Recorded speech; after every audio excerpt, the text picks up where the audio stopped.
Disguised as a poor man, the millionaire CEO entered a blind date with a secret plan to test her true nature. But instead of the dismissal he anticipated, her gentle smile lit up the room like a lantern in the dark. What she said next struck him like thunder, an unexpected response that would change his life forever. She stared at him across the coffee shop table, her eyes soft with something he'd never seen directed at him before. Genuine care that had nothing to do with his net worth. "You know what? Forget splitting the check," she said, reaching for her purse with a smile that made his chest tight. "This one's on me. I can tell you're going through a rough patch right now. Hello, my lovely. Welcome back to Liam's Stories. If you're new here, drop a comment below and tell us where you're watching from. And if this story touches your heart, please subscribe and hit that notification bell so you never miss these life-changing stories of love, hope, and redemption. Your support means the world to me. Now let's continue. Please stay with me. James Mitchell, CEO of Mitchell Enterprises, worth $847 million according to Forbes, sat frozen as Rachel Matthews. Wait, let me use a different name. James Mitchell, CEO of Mitchell Enterprises, worth $847 million according to Forbes, sat frozen as Rachel. Thompson gently pushed his coffee toward him, her fingers briefly brushing his. In that moment, something cracked inside his carefully constructed walls. 3 hours earlier, he'd walked into Brew and Bean wearing his most worn jeans and a faded Goodwill t-shirt, his usual armor of $1,000 suits locked away. His best friend Tyler had set up this blind date, promising him that Rachel was different, kind, genuine, the type of woman who'd never swipe right on a dating app because of a Lamborghini in the background. She works as a pediatric nurse, Tyler had explained. Volunteers at the shelter every weekend. And James, she's been hurt before. Some asshole led her on for months, just to hook up with her roommate. She's gun-shy around guys who seem too good to be true. So James had crafted a careful lie. Tonight, he wasn't the man whose signature had closed a $200 million acquisition last Tuesday. He was Jimmy, a struggling freelance graphic designer behind on rent, driving a borrowed Honda Civic, eating ramen more nights than he cared to admit. The deception had felt necessary. How else could he know if someone could love him, really love him, without the influence of private jets and penthouse views? But now, watching Rachel's face as she studied him with concern, James felt something he hadn't experienced in years: shame. Not the shame of being poor. He'd grown up with nothing, clawing his way out of a Detroit trailer park through scholarships and 18-hour days. This was different. This was the shame of lying to someone whose kindness felt like sunlight after years in shadows. "You don't have to do that," he said softly, his voice rougher than usual. "I want to." Rachel's smile carried the kind of warmth that couldn't be manufactured. "Besides, I know what it's like to stretch every dollar. When I was in nursing school, I lived on peanut butter sandwiches and hope." She was beautiful, but not in the polished way of the socialites who orbited his usual world. Her auburn hair fell in natural waves around her shoulders, and when she laughed, when she laughed, tiny lines crinkled at the corners of her green eyes. She wore a simple yellow dress that probably came from Target, and somehow she looked more elegant than women who spent more on their handbags than most people made in a year. "Tyler mentioned you do graphic design," she continued, stirring sugar into her latte. "That must be tough right now, with so many businesses cutting marketing budgets." James nodded, the lie tasting bitter on his tongue.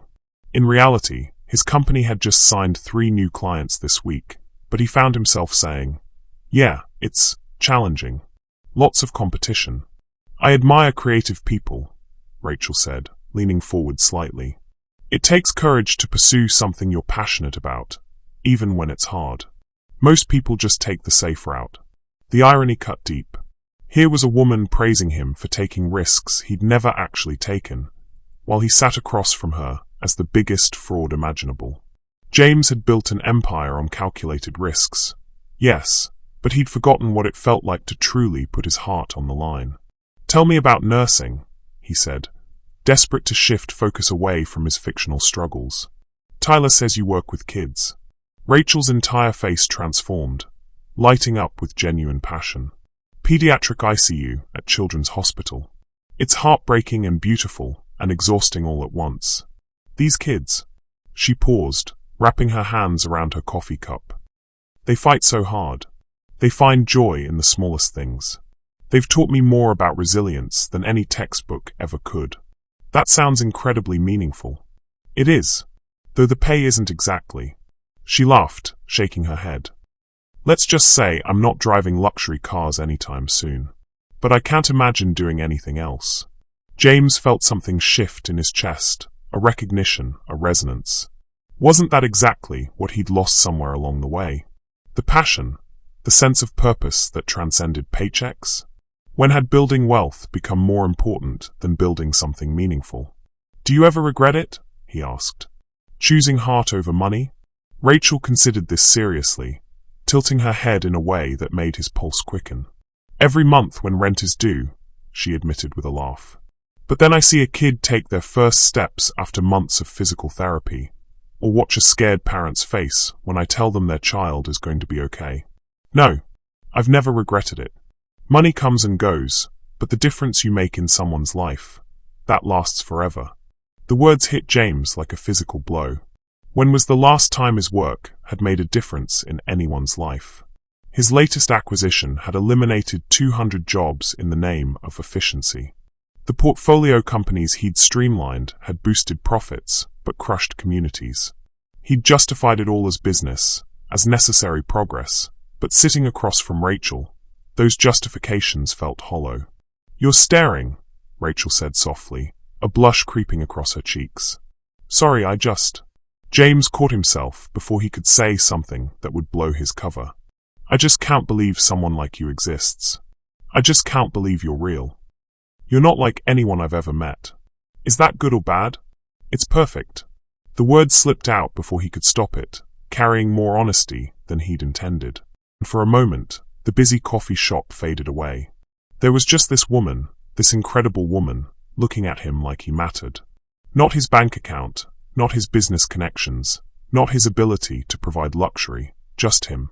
Jimmy, she said quietly, and the fake name sounded wrong in her voice, like a discordant note in a perfect song. Yeah, I'm really glad Tyler set this up. I was nervous. I don't date much anymore. Got burned pretty badly last year by someone who wasn't who I thought he was. The words were a knife to his chest. James forced himself to keep breathing, to keep the guilt from showing on his face. I'm sorry that happened to you. It's okay. It taught me what to look for. She reached across the table, her fingertips grazing his knuckles. Authenticity. Kindness. Someone who sees beyond the surface. I'm going to hell, James thought as her touch sent electricity up his arm. I'm going to hell, and I'm dragging this angel with me. But he couldn't pull away.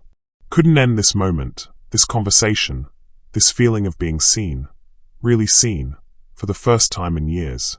Even if it was built on lies, even if it would inevitably crumble, he needed this. Needed her. Rachel, he started, not knowing what he wanted to say. His phone buzzed against the table. The screen lit up with a text from his assistant. Board meeting moved to 8 a.m. tomorrow. Car will pick you up at 6:30. James quickly flipped the phone face down, but not before Rachel noticed his tension. Everything okay? Just work stuff. Nothing important. Another lie. Tomorrow's board meeting would determine whether Mitchell Enterprises acquired a struggling healthcare nonprofit, a decision that would either save or destroy the livelihoods of 500 employees. You look stressed, Rachel observed, her nurse's instincts kicking in. When's the last time you took a real break? Did something just for you? When I was 12, James almost said.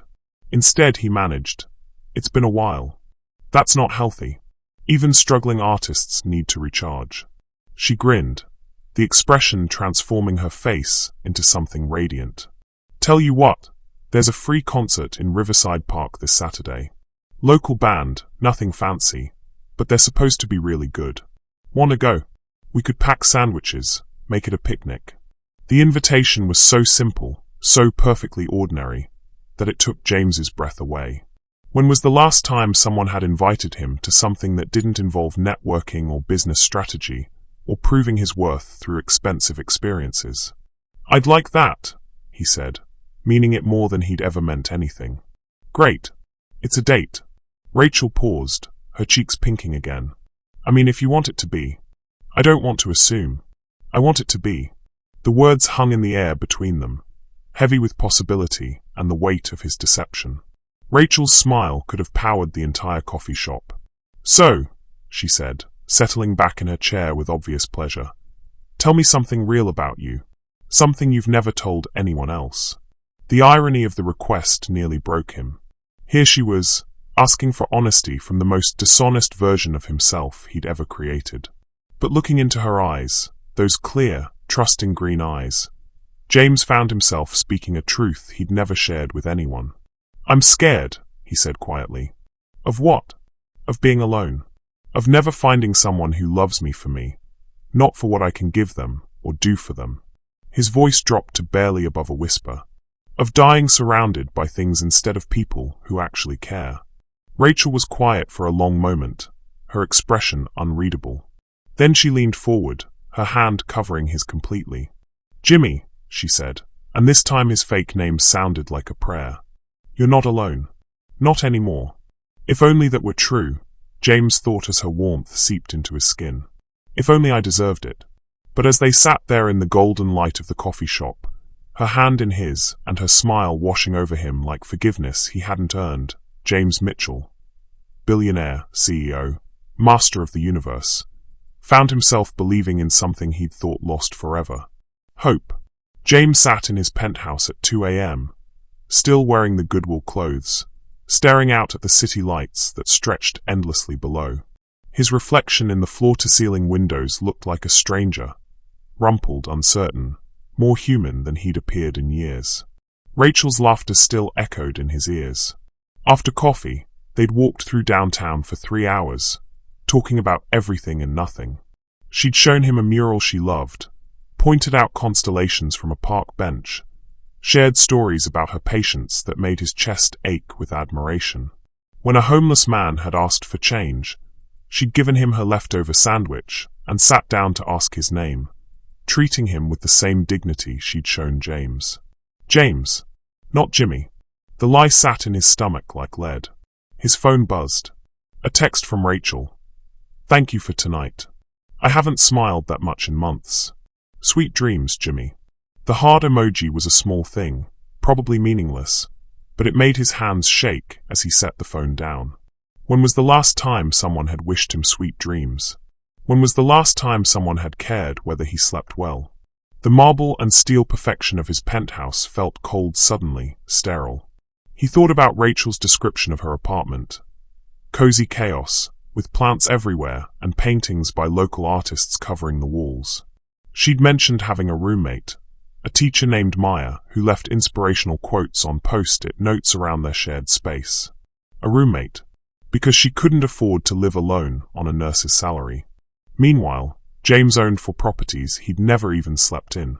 His laptop chimed with an email from his assistant. The morning's board meeting agenda, highlighting the healthcare non-profit acquisition. The target company ran 3 free clinics in underserved neighborhoods. Exactly the kind of place where Rachel might volunteer, where she might fight to save every program while he calculated profit margins. James closed the laptop without reading further. He'd built his fortune by compartmentalizing, by keeping emotion separate from business. But Rachel's voice kept breaking through his carefully constructed walls. Money comes and goes, but the difference you make in someone's life, that lasts forever. His phone buzzed again. Tyler this time. "Dude, Rachel texted Maya who texted me. Quote, he's perfect. Like actually perfect. I think I'm in trouble. So, you gonna tell me how you pulled off humble and charming when you're usually about as approachable as a corporate shark?" James stared at the message. "I think I'm in trouble." She had no idea. He typed back. "It went well. Thanks for setting it up." "That's it? Come on, man. Details." Maya says Rachel's been burned before by some finance bro who turned out to be a complete fake. She's gun-shy around guys who seem too good to be true. You must have really convinced her you're just a regular struggling artist. The words hit like a punch. Burned before by some finance bro who turned out to be a complete fake. James was exactly what she was trying to avoid, exactly what had hurt her before. He was the wolf in sheep's clothing, the predator she'd learned to recognize and fear. What was he doing? His reflection in the black window looked back at him, and for the first time in years, James didn't recognize the man staring back. The designer stubble couldn't hide the exhaustion in his eyes, the weight of constantly performing, constantly proving, constantly achieving more. When had he last felt genuinely happy? When had he last laughed without calculating the networking potential of the moment? Tonight, walking with Rachel through streets he owned buildings on, but had never really seen. Tonight, listening to her talk about her patience with a passion that made his chest tight. Tonight, when she'd bought his coffee and looked at him like he was worth caring about. Authentic love, she'd called it. Someone who sees beyond the surface. But she wasn't seeing him at all. She was seeing Jimmy, the fictional struggling artist he'd created to test her character. Except somehow, in playing that role, he'd found pieces of himself he'd forgotten existed. The boy who'd drawn sketches in school notebooks. The teenager who'd worked 3 jobs, but still found time to paint. The young man who'd started his first business not for money, but because he believed he could solve a problem that mattered. When had he stopped being that person? James pulled out his phone and scrolled through Rachel's Instagram. Public account, because of course she wasn't paranoid about privacy like he was. Photo after photo of her life.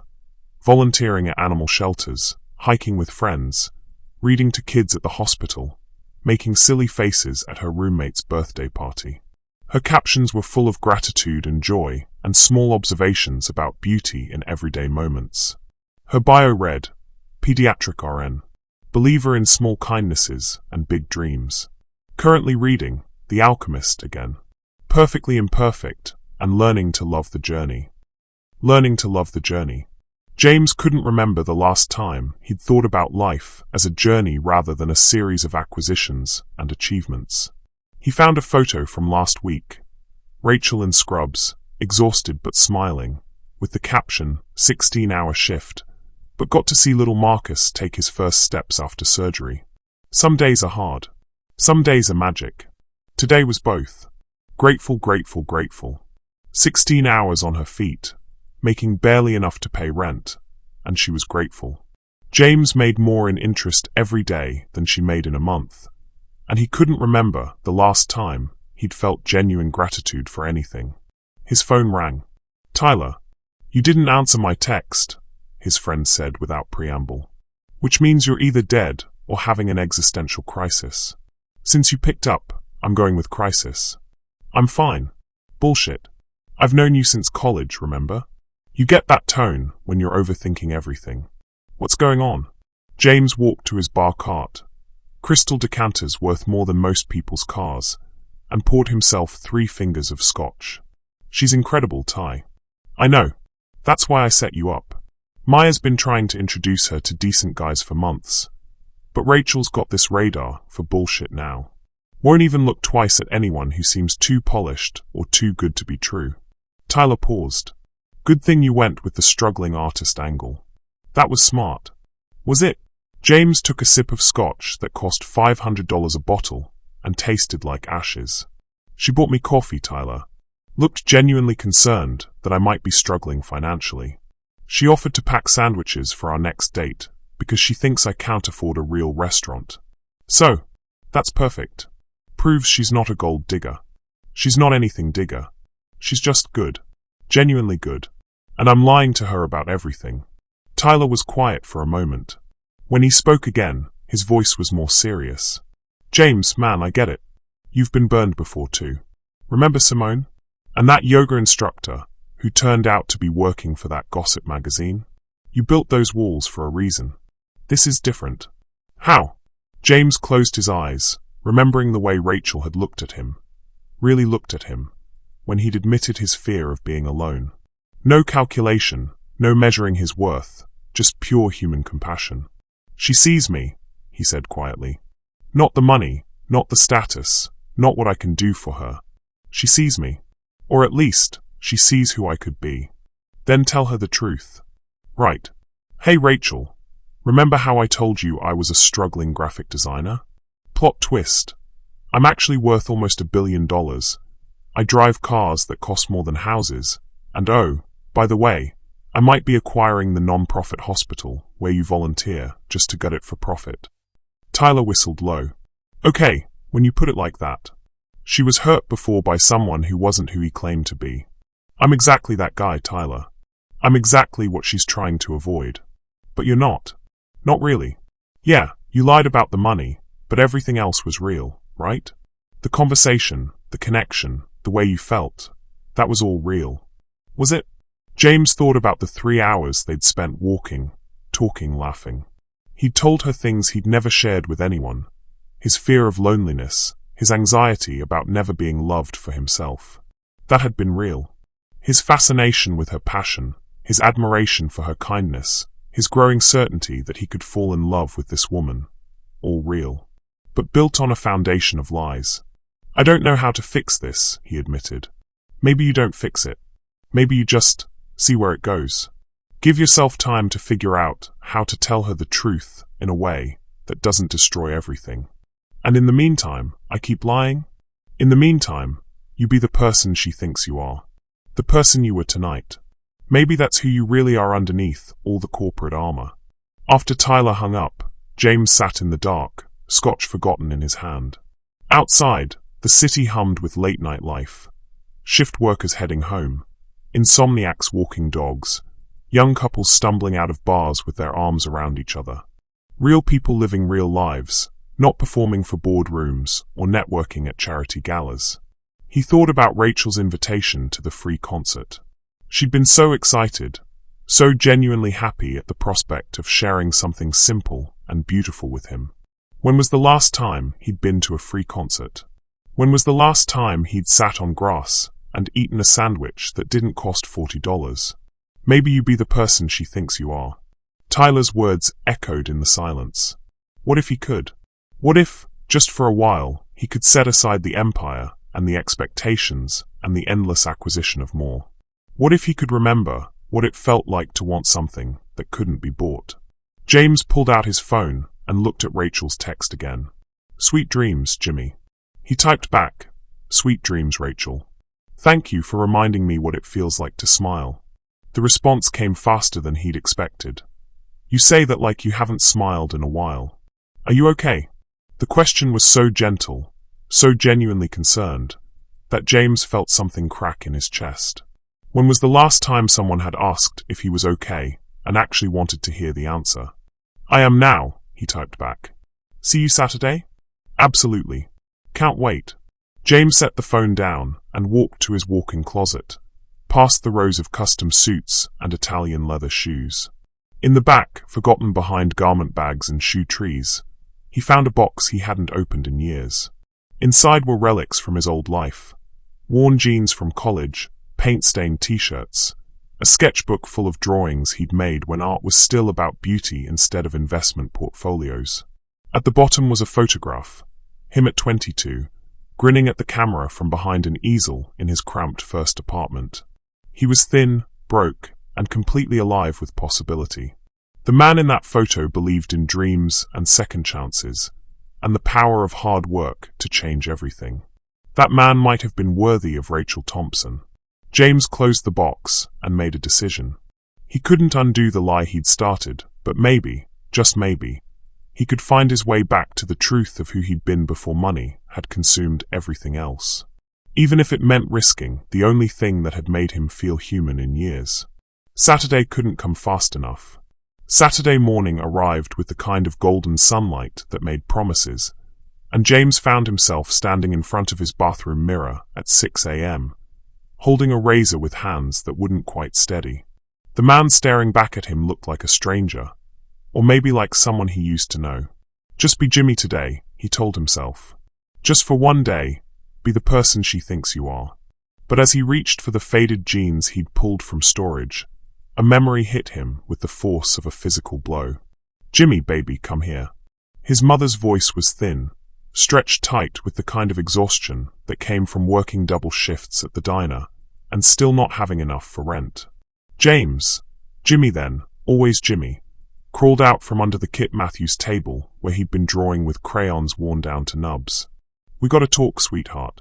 She was sitting on their thrift store couch, the one with springs that poked through the cushions and stuffing that leaked out like white tears. Her waitress uniform was stained with coffee and what looked like maple syrup, her blonde hair escaping from a ponytail that had given up hours ago. "Are we moving again?" Jimmy asked, because that's what happened when Mom got that look. The one that said the walls were closing in and the numbers in her checkbook didn't add up right. Maybe. Probably. She pulled him onto her lap, and he could smell the diner on her clothes, grease and bacon, and the desperation of people who couldn't afford to eat anywhere better. "Jimmy, I need you to understand something, okay? Money. Money isn't everything, but not having it hurts. It hurts real bad." She was crying now, trying to hide it, but Jimmy could feel the wetness on top of his head where she'd pressed her face into his hair. "Mrs. Patterson at school, she says some kids don't got enough food at home," Jimmy said carefully. "She says that's why Tommy falls asleep in class. Are we like Tommy's family?" His mother's arms tightened around him. "No, baby. We're gonna be different. You're gonna be different. You're smart. So smart it scares me sometimes. You're gonna learn and work and never, ever have to worry about choosing between groceries and electricity. But what about now? Now we make do. Now we love each other, and we dream big, and we remember that money can't buy happiness, but—" her voice cracked. "But it can buy food and heat and a roof that doesn't leak when it rains." That night, Jimmy lay on his mattress on the floor. They'd sold his bed frame 2 months ago, and listened to his mother cry in the next room. She tried to muffle it with a pillow, but the walls were thin and her pain was too big to contain. He'd started drawing that night. Not with the broken crayons, but with his mother's eyeliner pencil on the back of unpaid bills. He drew houses with strong roofs and cars that didn't break down and tables full of food. He drew his mother smiling without the shadow of worry that lived behind her eyes. By the time he was 12, Jimmy Mitchell had sworn an oath to himself. Never again. Never hungry, never cold, never watching someone you love cry because the numbers don't add up. Detroit, 2001. Age 14. "You could get a scholarship," Mr. Henderson said, leaning against the art room desk with Jimmy's latest painting in his hands. "This is exceptional work, son. Really exceptional." Jimmy looked up from cleaning brushes, his hands stained with oils that cost more than his family spent on groceries in a week. "Scholarships are for rich kids who can afford application fees. Not all of them. There are programs. Mr. Henderson." Jimmy's voice was patient but firm. He'd learned early that adults meant well, but they didn't understand the mathematics of poverty. "I work 20 hours a week at the garage. Mom works 60 at the diner. If I spend time on college applications, that's less money coming in. If I get a scholarship, that's 4 years I'm not working full-time. We can't afford for me to chase dreams. But your talent will still be there when I'm rich enough to use it." Mr. Henderson was quiet for a long moment, studying the painting, a portrait of Jimmy's mother at the Kit Matthews table, surrounded by bills, but smiling as she helped him with homework. The light in the painting was golden, warm, hopeful despite the shadows. "You know," the teacher said finally, "sometimes the thing we're running toward becomes the thing that runs our life." Jimmy didn't understand what he meant then. He was too focused on the plan. Graduate early, work full-time, save every penny, start a business, build an empire. The plan was everything, because the plan meant safety. That night, his mother came home with her left arm in a sling. "What happened?" Jimmy jumped up from the homework he'd been doing at their wobbly Kit Matthews table. "Nothing, baby. Just slipped in the Kit Matthews at work. Stupid, really." But she couldn't quite meet his eyes, and Jimmy saw the bruise on her wrist that looked suspiciously like finger marks. "Did someone hurt you?" "Jimmy. Mom. Did someone hurt you?" She sank into the chair across from him, suddenly looking older than her 31 years. "Mr. Patterson, the owner's son, he's been grabby lately. Thinks because I need this job, I'll put up with whatever. Today he cornered me in the supply closet, and I pushed him away and he—" She gestured vaguely at her arm. "I can't quit, Jimmy. We need the money." Rage, pure and clean and burning, flooded Jimmy's chest. At 14, he was already taller than his mother, his shoulders broad from lifting transmissions at the garage. He could walk into that diner and make Patterson regret ever touching her. But then what? She'd get fired. They'd lose the apartment. They'd be back to sleeping in the car and washing dishes in gas station bathrooms. "I'm going to be rich someday," Jimmy said, the words coming out fierce and certain. "Rich enough that no one can ever hurt you again. Rich enough that you never have to smile at assholes like Patterson just to survive." His mother reached across the table and took his stained hands in hers. "Jimmy, baby, I don't need you to be rich. I just need you to be happy." "Same thing," he said, because at 14, he believed it completely. Boston, 2009. Age 22. James Mitchell. He looked up from his laptop, a used ThinkPad held together with electrical tape and determination. The coffee shop was loud, full of other Harvard business students who belonged here in ways he never would. Their casual mentions of spring break in the Hamptons and summer internships Daddy had arranged were foreign languages he was still learning to speak. "That's me." The woman standing beside his table was older, elegant in the way that came from generations of money. Everything about her screamed old Boston wealth. The understated jewelry, the cashmere coat, the way she held herself like she'd never doubted her right to take up space. "I'm Victoria Ashford. I believe you know my son, Blake." James now, because Jimmy sounded too poor for Harvard, set down his coffee carefully. Blake Ashford was his roommate, a trust fund kid who'd taken James under his wing with the casual benevolence of someone who'd never wanted for anything. "Yes, ma'am. Blake's a good friend. He speaks very highly of you. Says you're brilliant, driven. Says you work harder than anyone he knows." She slid into the chair across from him, uninvited. "He also says your scholarship. Full ride." The words weren't quite a question, but James nodded anyway. "Impressive. Very impressive." Victoria's smile was sharp at the edges. "Blake has been talking about going into business with you after graduation. Some venture capital firm you want to start." "That's the plan." James kept his voice level, though his pulse had kicked up. Blake's mother had never paid him any attention before. "I'm going to give you some advice, Mr. Mitchell. Free advice, which you should appreciate, coming from your background." The words were delivered with surgical precision. "Stay away from my son." James blinked. "I'm sorry. Blake is a sweet boy. Naive. He sees you as a friend, an equal. But we both know that's not true, don't we?" Victoria leaned forward slightly. "You're hungry. Desperate. I can smell it on you like cheap cologne. You're the kind of person who would use anyone and anything to claw your way up from whatever trailer park spawned you." The words hit like physical blows, but James kept his expression neutral. He'd learned early never to show weakness to predators. "Blake is my friend," he said quietly. "Blake is your meal ticket. Don't insult my intelligence by pretending otherwise." Victoria opened her purse and pulled out a check, already written. "This is for $50,000. More money than your family has probably seen in generations. Take it, transfer to a state school, and disappear from my son's life." James looked at the check. $50,000. Enough to pay off his mother's medical bills from her latest emergency room visit. Enough to get her out of that apartment with the mold that made her cough, and the neighbors who dealt drugs from the stairwell. Enough to prove that everything Victoria Ashford thought about him was true. "No," he said, sliding the check back across the table.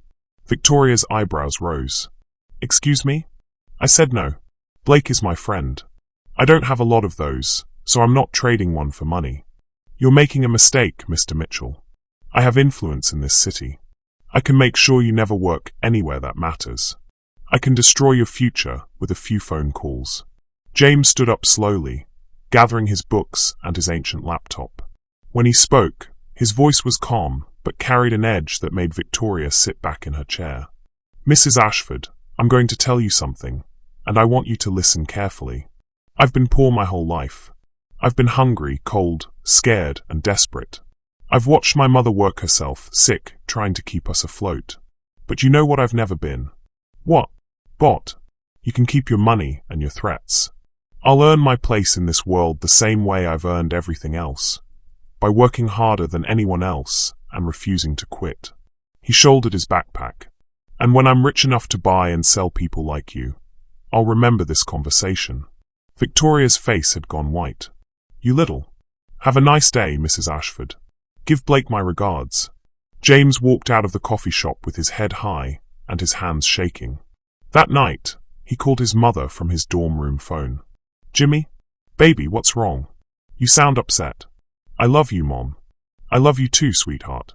But what's? I'm going to make it. I'm going to make enough money that no one can ever look down on us again. No one can ever make us feel small. Oh, Jimmy. His mother's voice was soft, sad. Money won't fix the parts of you that feel broken, baby. Only love can do that. But James wasn't listening anymore. He was already planning, already strategizing, already building the walls that would protect him from ever feeling that helpless again. 20 years later, he'd proven Victoria Ashford wrong about everything, except maybe the most important thing. He had become exactly the kind of person who would use anyone and anything to get what he wanted. The kind of person who would lie to a woman like Rachel Thompson just to feel, for one moment, what it was like to be loved without conditions. James stared at his reflection in the penthouse bathroom, the memories settling like sediment in his chest.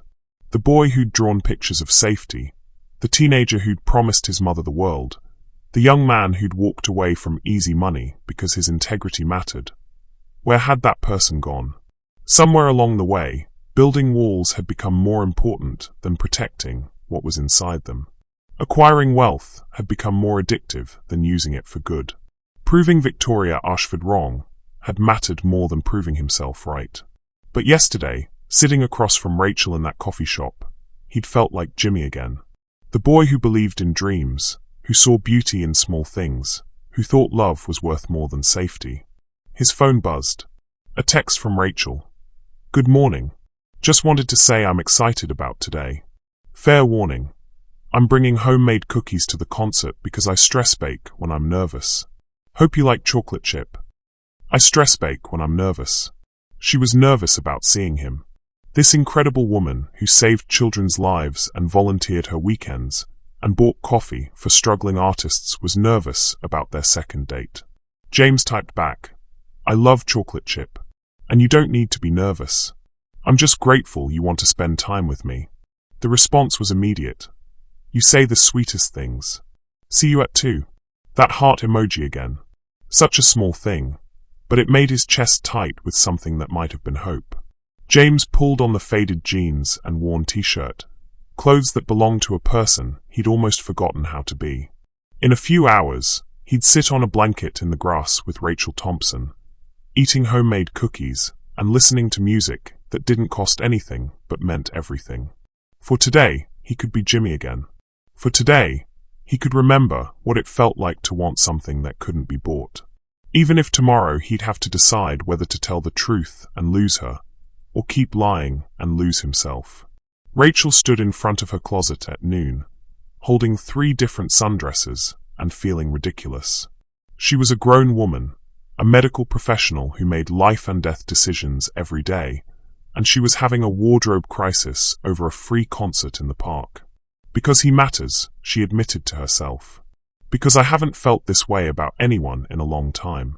The last dress, a simple yellow cotton one with tiny white flowers, made her think of sunshine and second chances.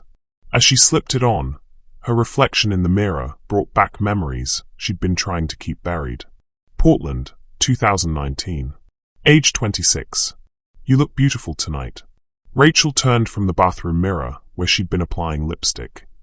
The expensive kind she'd bought specifically because Derek had mentioned liking the color. He was standing in the doorway of her apartment bedroom, looking impossibly handsome in his tailored suit. Thank you. She smoothed the front of her black cocktail dress, the one that had cost 2 weeks' worth of grocery money, but made her feel elegant. Are you sure this restaurant is okay? I looked at the menu online and... Hey! Derek stepped forward and cupped her face in his hands. Stop worrying about money. This is my treat, remember? I want to spoil you.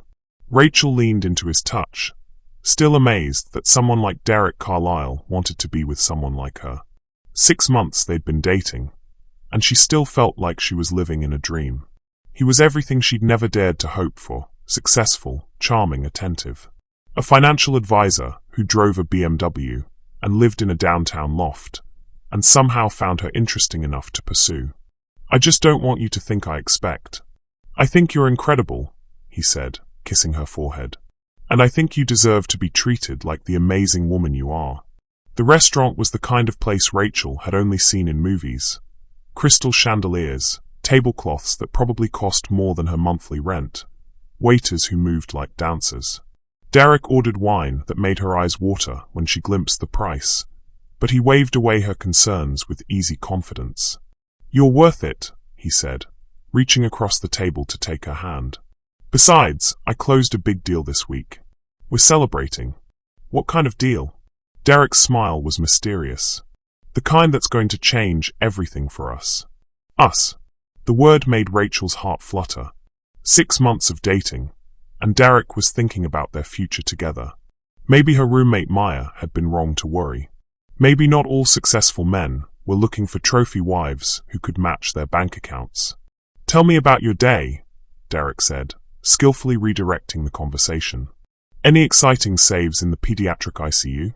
Rachel launched into a story about 7-year-old Marcus, who'd taken his first steps after spinal surgery. As she talked, Derek listened with the kind of focused attention that made her feel like the most fascinating person in the world. He asked follow-up questions, remembered details from previous stories, made her feel heard in ways that still surprised her. When dessert arrived, some elaborate chocolate creation that probably fed a small village, Derek pulled out a small velvet box. Rachel's breath caught. "Derek, it's not what you think," he said quickly, though his grin suggested he was enjoying her reaction. "Not yet, anyway. But I wanted to give you something to show you how much you mean to me." Inside the box was a delicate bracelet, silver with a small charm shaped like a stethoscope. Simple, thoughtful, perfect. "Derek, it's beautiful, but I can't." "You can. You deserve beautiful things, Rachel. You spend your life taking care of everyone else. Let someone take care of you for once." As he fastened the bracelet around her wrist, Rachel felt tears prick her eyes. When was the last time someone had seen her, really seen her, and wanted to celebrate that instead of change it? "I love you," she whispered, the words slipping out before she could stop them. Derek's hands stilled on the bracelet clasp. For a moment that lasted forever, Rachel wondered if she'd ruined everything. Then he looked up, his eyes soft with something that might have been relief. "I love you too," he said. "More than I've ever loved anyone." That night, for the first time in her life, Rachel let herself believe in fairy tales. Portland, 2020. Age 27. "You've been acting strange lately." Derek looked up from his laptop, where he'd been working since she'd gotten home from her shift 3 hours ago. They were in his loft. She'd been spending more time here than at her own apartment, though she still paid rent on both places, because Derek hadn't actually asked her to move in. Strange how? Rachel curled up on his expensive couch, still wearing her scrubs because she was too tired to change. Distracted. Secretive. You get these calls, and you go into the other room. You close your laptop when I walk by. She paused. "Are you okay? Is work stressing you out?" Derek saved whatever he was working on and closed the laptop with deliberate care. "Actually, I've been waiting for the right time to talk to you about something." Rachel's pulse quickened. "What kind of something?" "I've been offered a position in New York. Senior partner at a major firm. It's a huge opportunity." "That's amazing." Rachel sat up straighter, pushing down the immediate panic. "When would you start?" 2 weeks. The words hit like cold water. 2 weeks? Derek, I know it's fast. But Rachel, this is what I've been working toward my whole career. The salary alone. He trailed off, running a hand through his hair. "I want you to come with me." "Come with you?" "To New York. We could get a place together, a real place. You could work at any hospital you wanted. With my new salary, you could even take time to find the perfect position." Rachel stared at him, her mind reeling. "Derek, I can't just leave. My job, My patients, Maya. There are other jobs. Other patients. Other roommates. His voice was gentle but firm. But there's only one us. One us. Rachel looked around the loft that had never quite felt like home. At the man who'd swept her off her feet with his attention and his certainty. 6 months of dating. And now he wanted her to uproot her entire life to follow him across the country. I need time to think, she said. Of course. But Rachel. Derek reached for her hands. I love you. I want us to build a life together.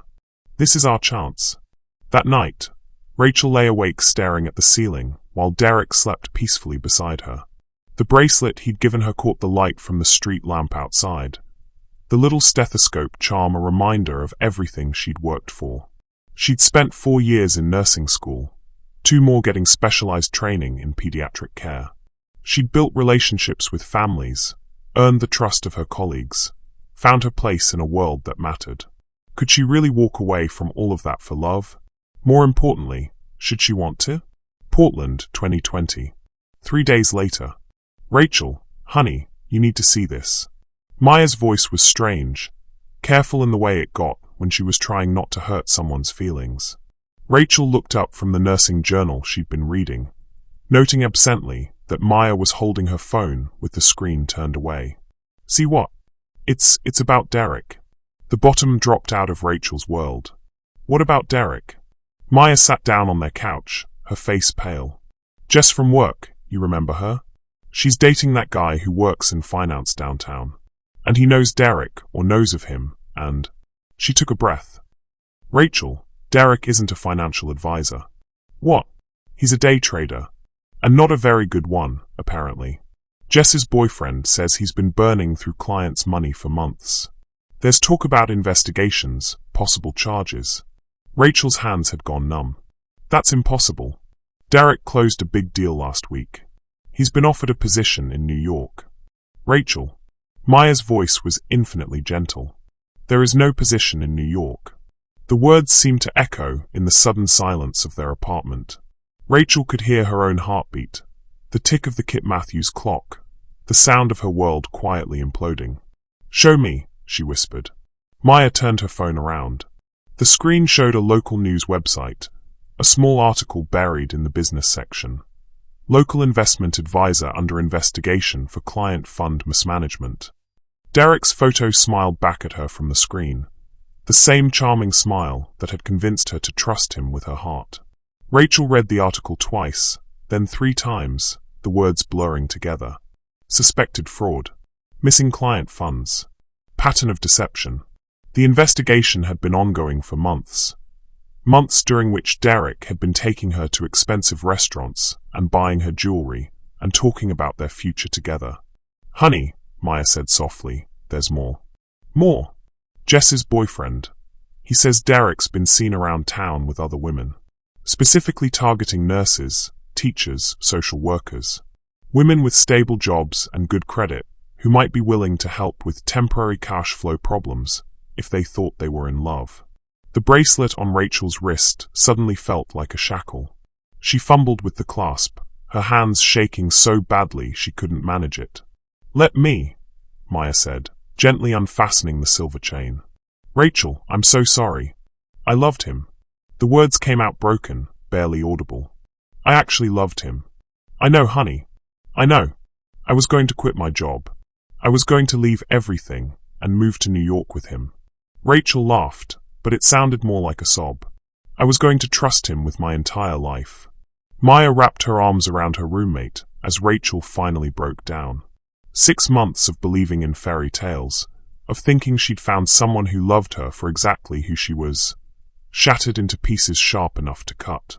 Later, after Maya had made tea and pulled every blanket in the apartment around Rachel's shoulders, the real questions started surfacing. How long do you think he was planning this?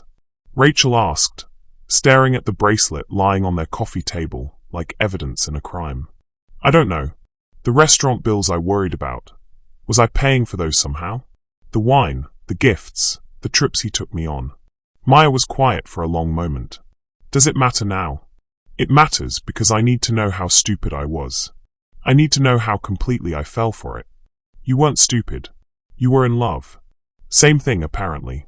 The worst part wasn't the money, though Rachel would later discover that Derek had somehow gotten access to her credit cards and racked up debt in her name. The worst part wasn't even the humiliation of realizing she'd been so thoroughly fooled. The worst part was the way he'd looked at her in those final moments at the restaurant, when he'd told her he loved her more than anyone. The way his eyes had seemed so sincere, so genuine, even while he was lying about everything else.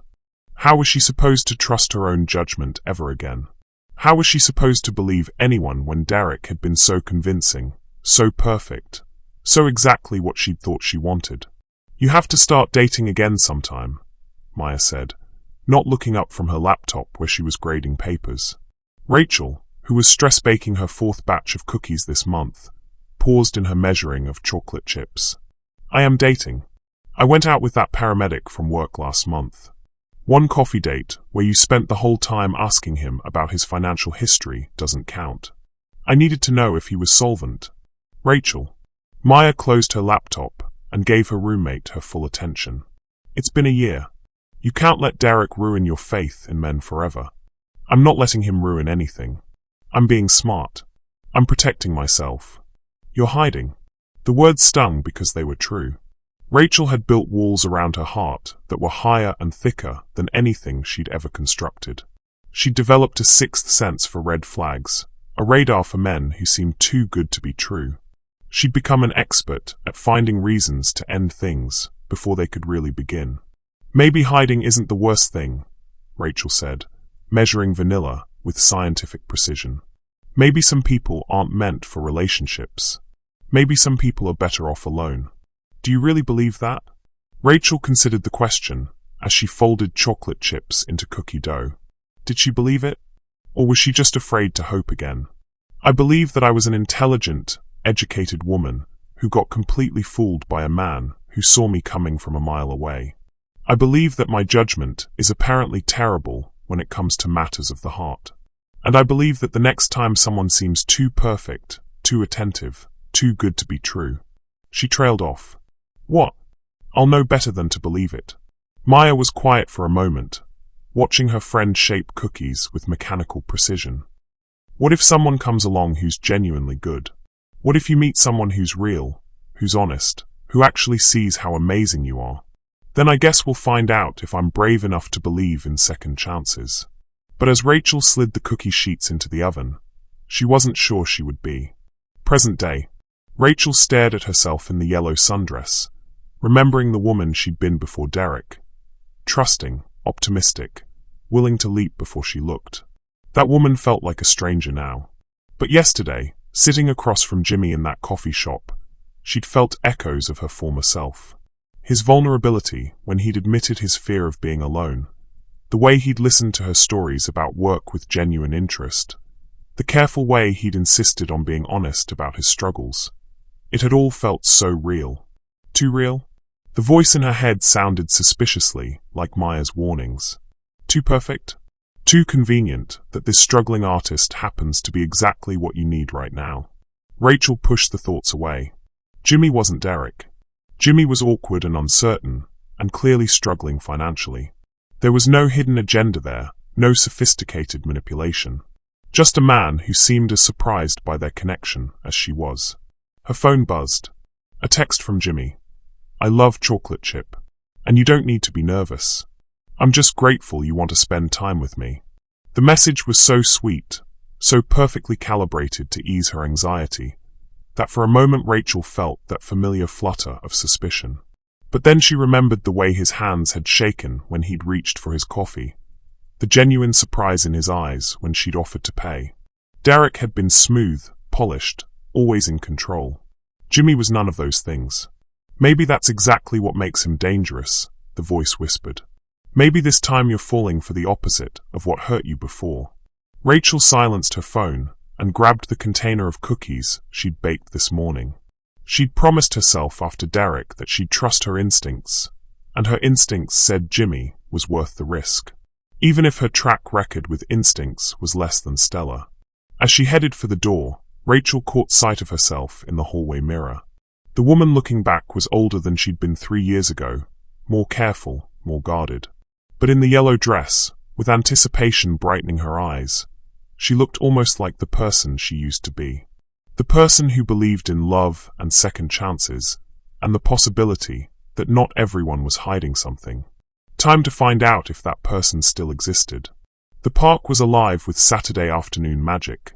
Families spread across blankets, children chasing soap bubbles that caught the light like tiny rainbows, couples walking hand in hand along tree-lined paths. James arrived early, carrying a blanket he'd borrowed from his housekeeper and a nervous energy that made his palms sweat. He'd chosen a spot under an old oak tree, close enough to hear the band setting up on the small stage, but far enough away to allow for conversation. As he spread the blanket on the grass, James tried to remember the last time he'd sat on the ground for any reason other than a carefully orchestrated photo opportunity. "Jimmy." He turned at the sound of Rachel's voice and felt his breath catch. She was walking toward him in a yellow sundress that made her look like sunshine itself, carrying a wicker basket and wearing a smile that could have powered the entire park. Her hair caught the breeze, and when she waved, James felt something shift in his chest. A loosening, a warmth, a sense of coming home to a place he'd never been. "You look beautiful," he said as she approached, and meant it more than any compliment he'd ever given. "Thank you." She blushed, setting down her basket carefully. "You clean up pretty nice yourself." James glanced down at his thrift store jeans and faded t-shirt. "This is about as cleaned up as I get these days. I like it. It's real." Rachel settled onto the blanket beside him, close enough that he could smell her perfume. Something light and floral that probably came from a drugstore and somehow smelled better than the custom fragrances that filled his penthouse bathroom.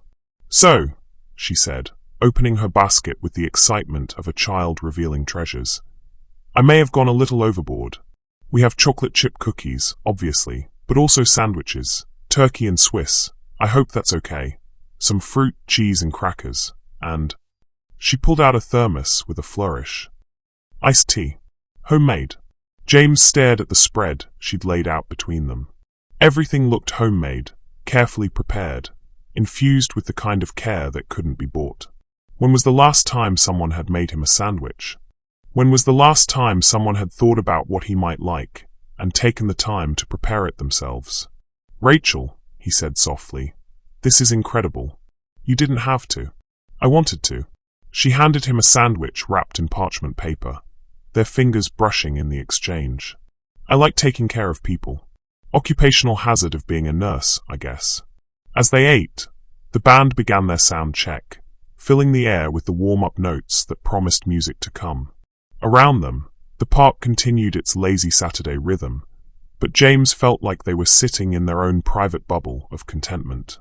"Tell me something," Rachel said, breaking off a piece of cookie and handing it to him. "What's your favorite memory? Like, if you could live one day of your life over again, what would it be?" The question caught James off guard. His mind immediately went to business triumphs.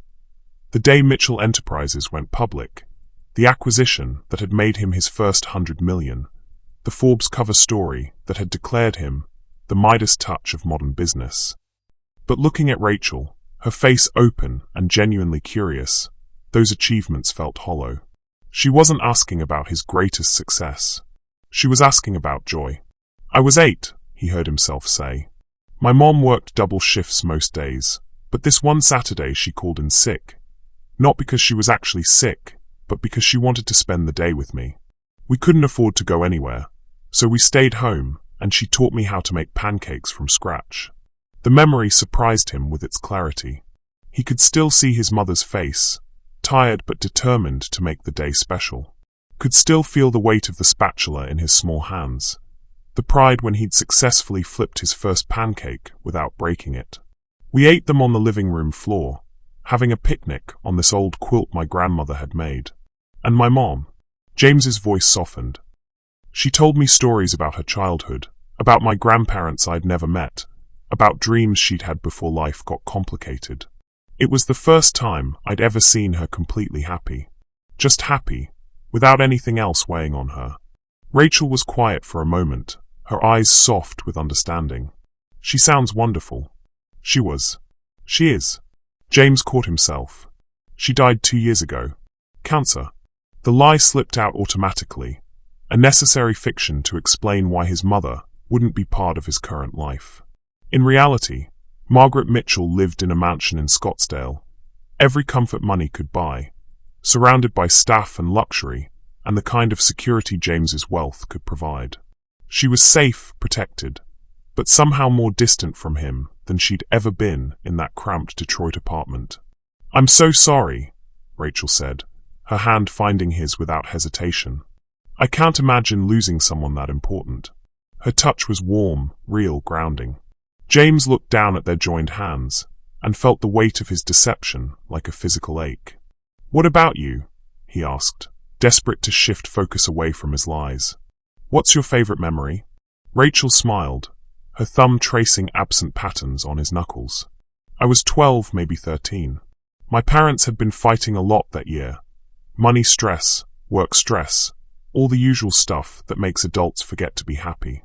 But this one evening, completely out of nowhere, my dad comes home with this tiny kitten he'd found in the parking lot at work." Her face lit up with the memory. "My mom was furious at first. We could barely afford to feed ourselves, and here he was bringing home another mouth to feed. But this little orange fur ball was so tiny, so helpless, and when it started purring in my hands..." She laughed. "Within an hour, all three of us were sitting on the Kit Matthews floor, trying to get it to drink milk from a bottle. What happened to the kitten? Marmalade lived for 16 years. Best cat in the world. But that night..." Rachel's expression grew soft and distant. "That night my parents remembered why they loved each other. My dad was making these ridiculous voices for the kitten. My mom was laughing so hard she was crying, and I was just sitting there thinking, this is what family feels like. This is what love looks like when it's not complicated by everything else." James felt something twist in his chest. "Do you still talk to your parents?" "Every Sunday. They're snowbirds now, retired in Arizona. Still bickering after 35 years of marriage, still completely devoted to each other." Rachel's smile was wistful. "They ask about you, actually. Well, they ask if I'm dating anyone. I told them about you yesterday." "You did?" The thought that Rachel had talked about him to her family made James's pulse quicken. "I said I'd met someone special. Someone kind and genuine who makes me laugh." She looked at him sideways. "I may have also mentioned that you're devastatingly handsome, but that part stays between us." James felt heat creep up his neck. "Devastatingly handsome seems like an overstatement." "I'll be the judge of that," Rachel said with a grin that made his heart skip. The band began their first song, a cover of The Way You Look Tonight, that drifted over the park like a promise. Other couples were swaying together on the grass, lost in their own private worlds, and James found himself wishing he had the courage to ask Rachel to dance. "I love this song," she said, as if reading his thoughts. "Me too." He paused, gathering courage. "Would you? I mean, I'm not a great dancer, but if you wanted to." "I thought you'd never ask." They stood together, Rachel's hand finding its way to his shoulder while his settled at her waist. They swayed more than danced, barely moving to the gentle rhythm, but James felt like he was floating.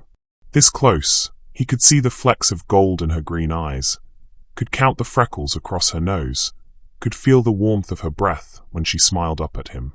"You know," she said softly, "when Tyler first suggested this blind date, I almost said no." "Why?" "Because I've been hurt before.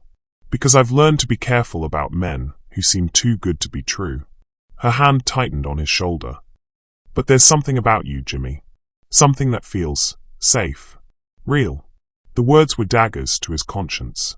Safe. Real. Everything he wasn't. Everything he was pretending to be. "Rachel," he started, not knowing what he wanted to say, but feeling the need to say something true. "Sure." She pressed closer, her forehead nearly touching his. "Whatever you're thinking, whatever you're worried about, just be here with me right now. Just be present." So he was. James let himself fall into the moment, into the music and the warmth of her body against his, and the way she looked at him like he was exactly who she'd been waiting for. For these few minutes, he wasn't James Mitchell, CEO and billionaire and master of deception. He was just a man holding a woman he was falling in love with, swaying to music in a park on a perfect Saturday afternoon. When the song ended, they didn't immediately separate. Rachel stayed in his arms, her head tilted back to look at him, her lips slightly parted. James felt himself leaning down, drawn by gravity and desire, and something deeper than both. "Rachel," he whispered. "Yes. I need you to know." He struggled for words that would be true without being dangerous. "I need you to know that being here with you, like this, it's the most real I've felt in years." Her smile was radiant. "Me too." When he kissed her, it was gentle at first, tentative, giving her every opportunity to pull away. But Rachel rose up to meet him, her arms sliding around his neck, and suddenly James was drowning in sensations. The softness of her lips, the taste of chocolate chip cookies and sweet tea, the small sound she made when he deepened the kiss. Around them, the world continued, children laughing, dogs barking, the band transitioning to their next song. But James heard none of it. There was only Rachel, only this moment, only the terrifying and wonderful realization that he was completely, irrevocably falling in love. When they finally broke apart, both breathing hard, Rachel's cheeks were flushed and her eyes were bright with something that might have been tears. "Wow," she whispered. "Yeah. Wow."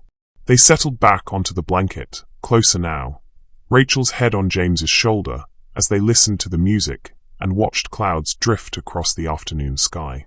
Her hair smelled like flowers and sunshine, and when she traced lazy patterns on his chest through his t-shirt, James felt more at peace than he had in years. "Can I ask you something?" Rachel said during a quiet moment between songs. "Anything. Where do you see yourself in 5 years?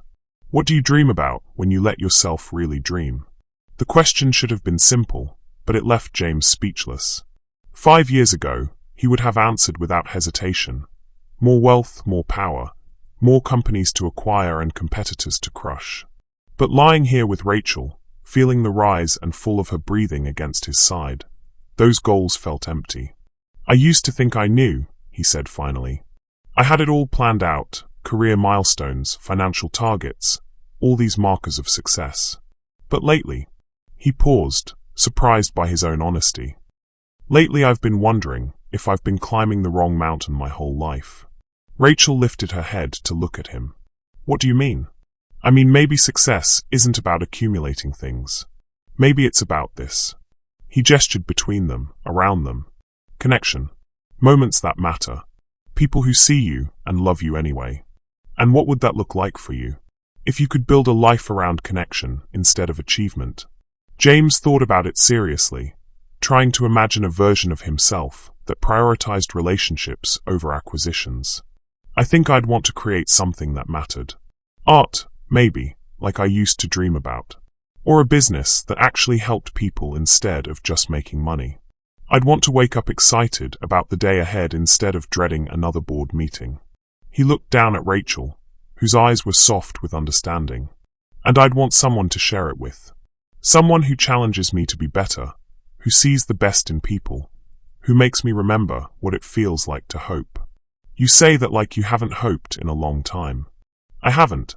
Not really. Not until..." He trailed off, realizing how close he was to saying too much. "Until what?" "Until I met you." The words hung in the air between them, heavy with implication. Rachel's eyes searched his face, and James held his breath, wondering if she could see through his carefully constructed facade to the truth beneath. "Jimmy," she said softly, "I need to tell you something." His heart stopped. "What?" "I've been hurt before. Really hurt. By someone who wasn't who he claimed to be, who lied about everything important, who made me question my own judgment." Her voice was steady but vulnerable. "It's made me cautious, maybe too cautious. But with you." "With me what?" "With you, I want to be brave again. I want to believe that not everyone is hiding something, that some people really are exactly who they appear to be." She sat up, facing him fully. "So I need to ask you directly. Are you who you say you are? Because if there's anything you're not telling me, anything I should know." The question hit James like a physical blow. This was it. his chance to tell the truth, to confess everything before it was too late. Rachel was giving him an opening, practically begging him to be honest. But looking at her face, seeing the hope and fear warring in her expression, James found himself paralyzed.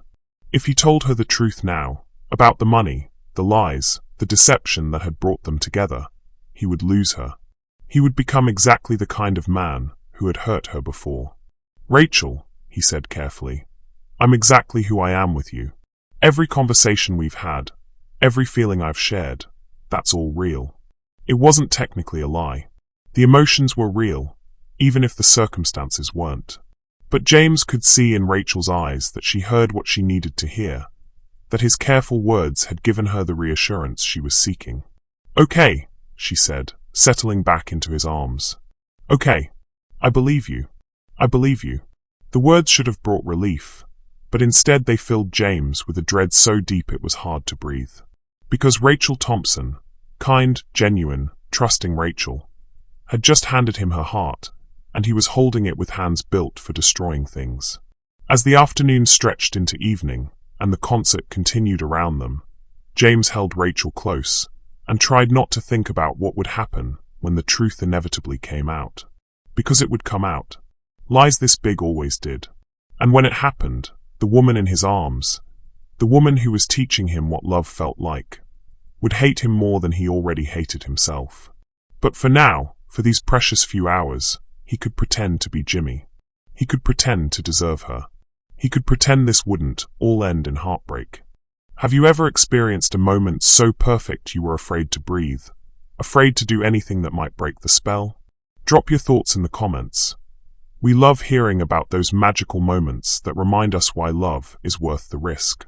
Hit that notification bell so you never miss our stories of transformation and triumph. 3 weeks passed in a blur of stolen moments and growing intimacy. James found himself living 2 completely different lives. CEO by day, struggling artist by evening and weekend.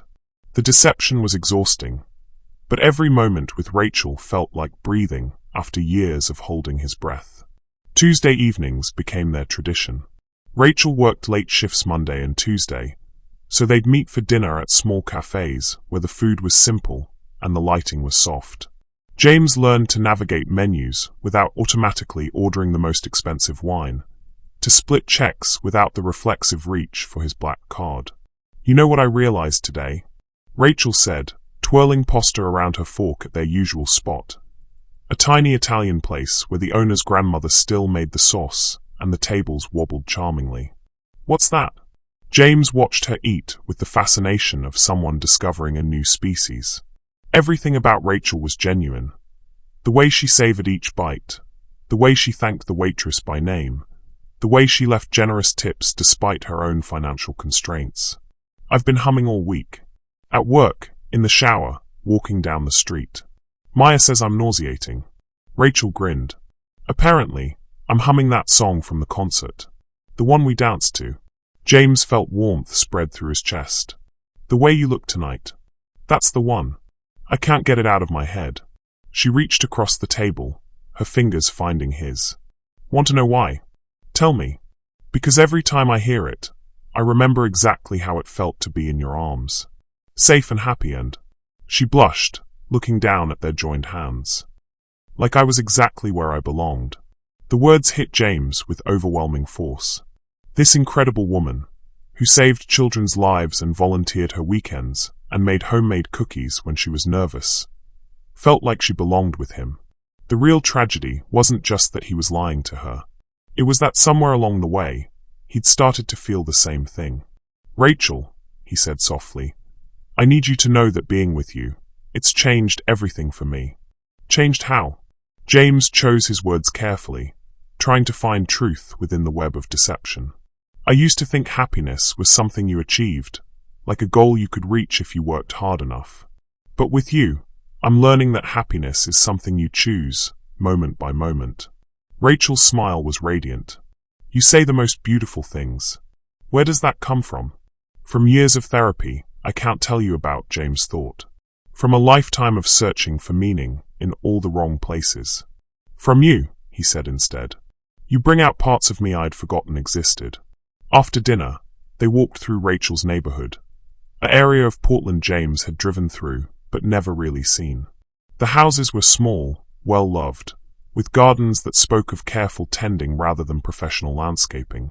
Children's bicycles leaned against front porches, and the corner market displayed handwritten signs advertising local honey and farm-fresh eggs.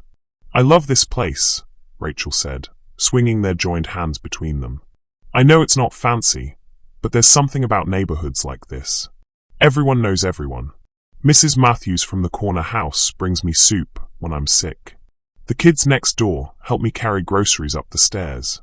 James tried to remember the last time he'd spoken to a neighbor, the last time he'd felt part of a community rather than separate from it.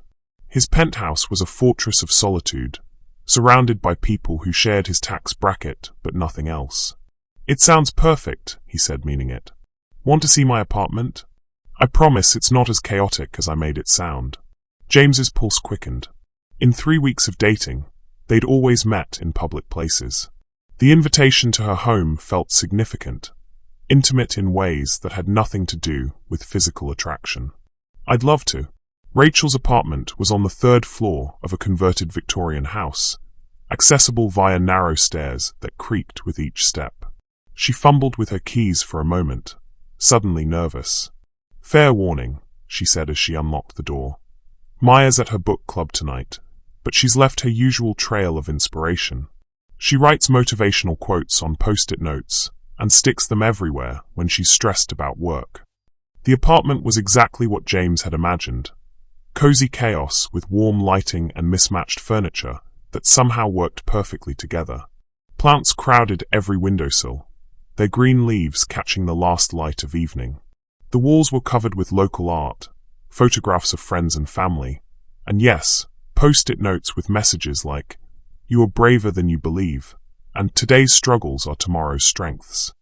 "It's beautiful," James said, and meant it. The space felt alive in ways his sterile penthouse never could. "You want some wine? I have a bottle of, well, it's not fancy, but it's red and it was on sale."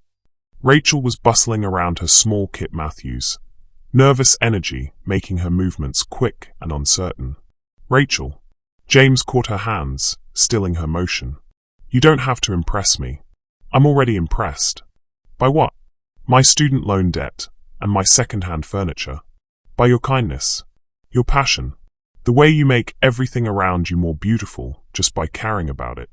He looked around the apartment again, taking in the hand-painted picture frames and the throw pillows that looked homemade. "This place feels like home in a way I'd forgotten was possible." Rachel's eyes softened. "What's your place like?"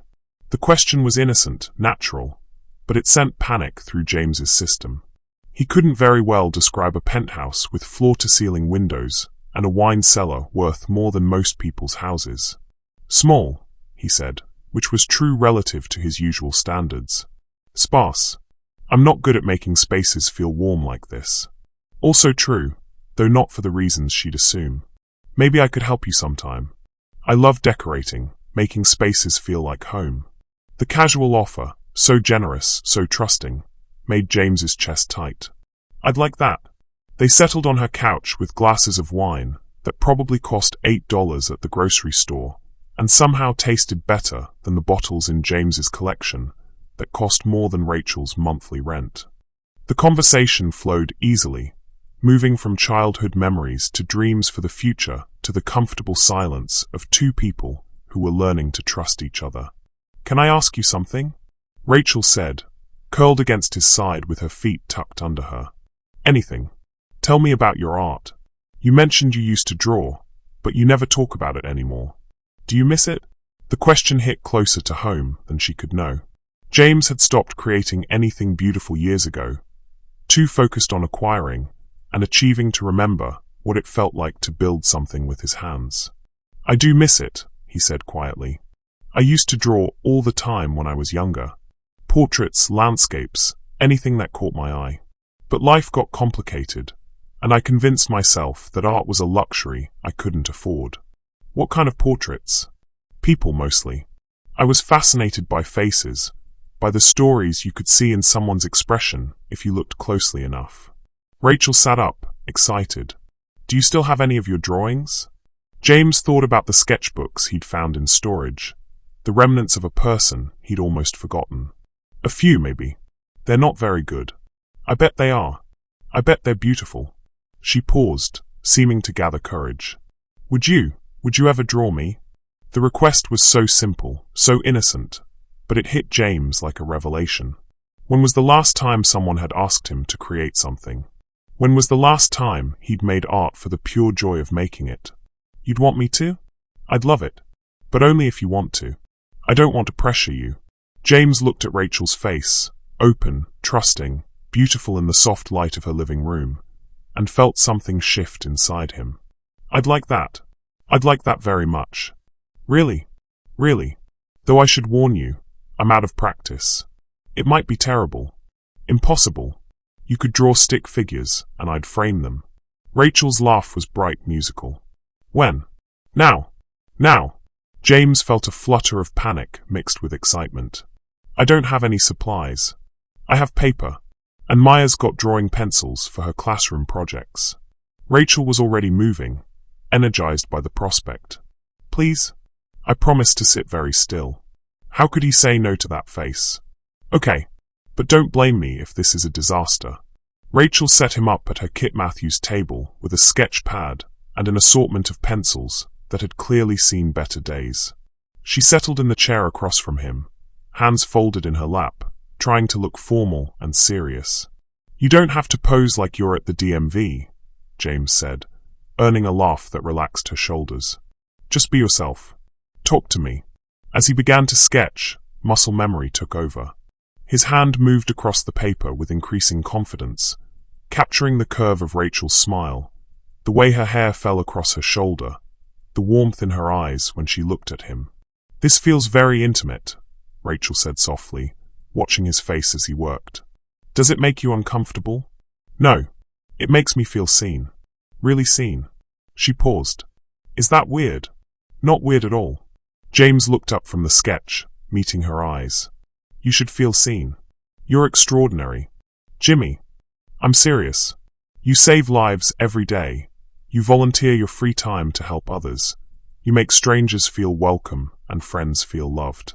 You're the kind of person who makes the world better just by being in it. Tears gathered in Rachel's eyes. You see me differently than I see myself. Then you need better mirrors.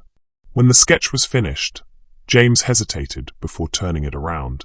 It had been years since he'd drawn anything, but looking at the paper, he realized his hands hadn't forgotten. The drawing captured something essential about Rachel, not just her physical features, but something deeper. The kindness in her expression, the intelligence in her eyes, the warmth that radiated from her like sunlight. Can I see? Rachel asked softly.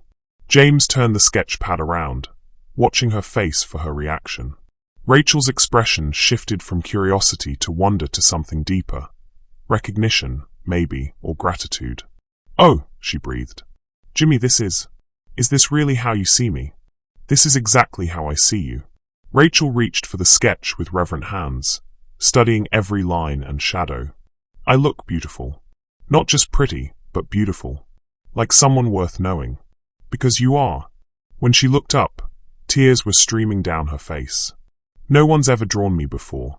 No one's ever looked at me closely enough to see this. James felt his own eyes burning. Then they weren't really looking.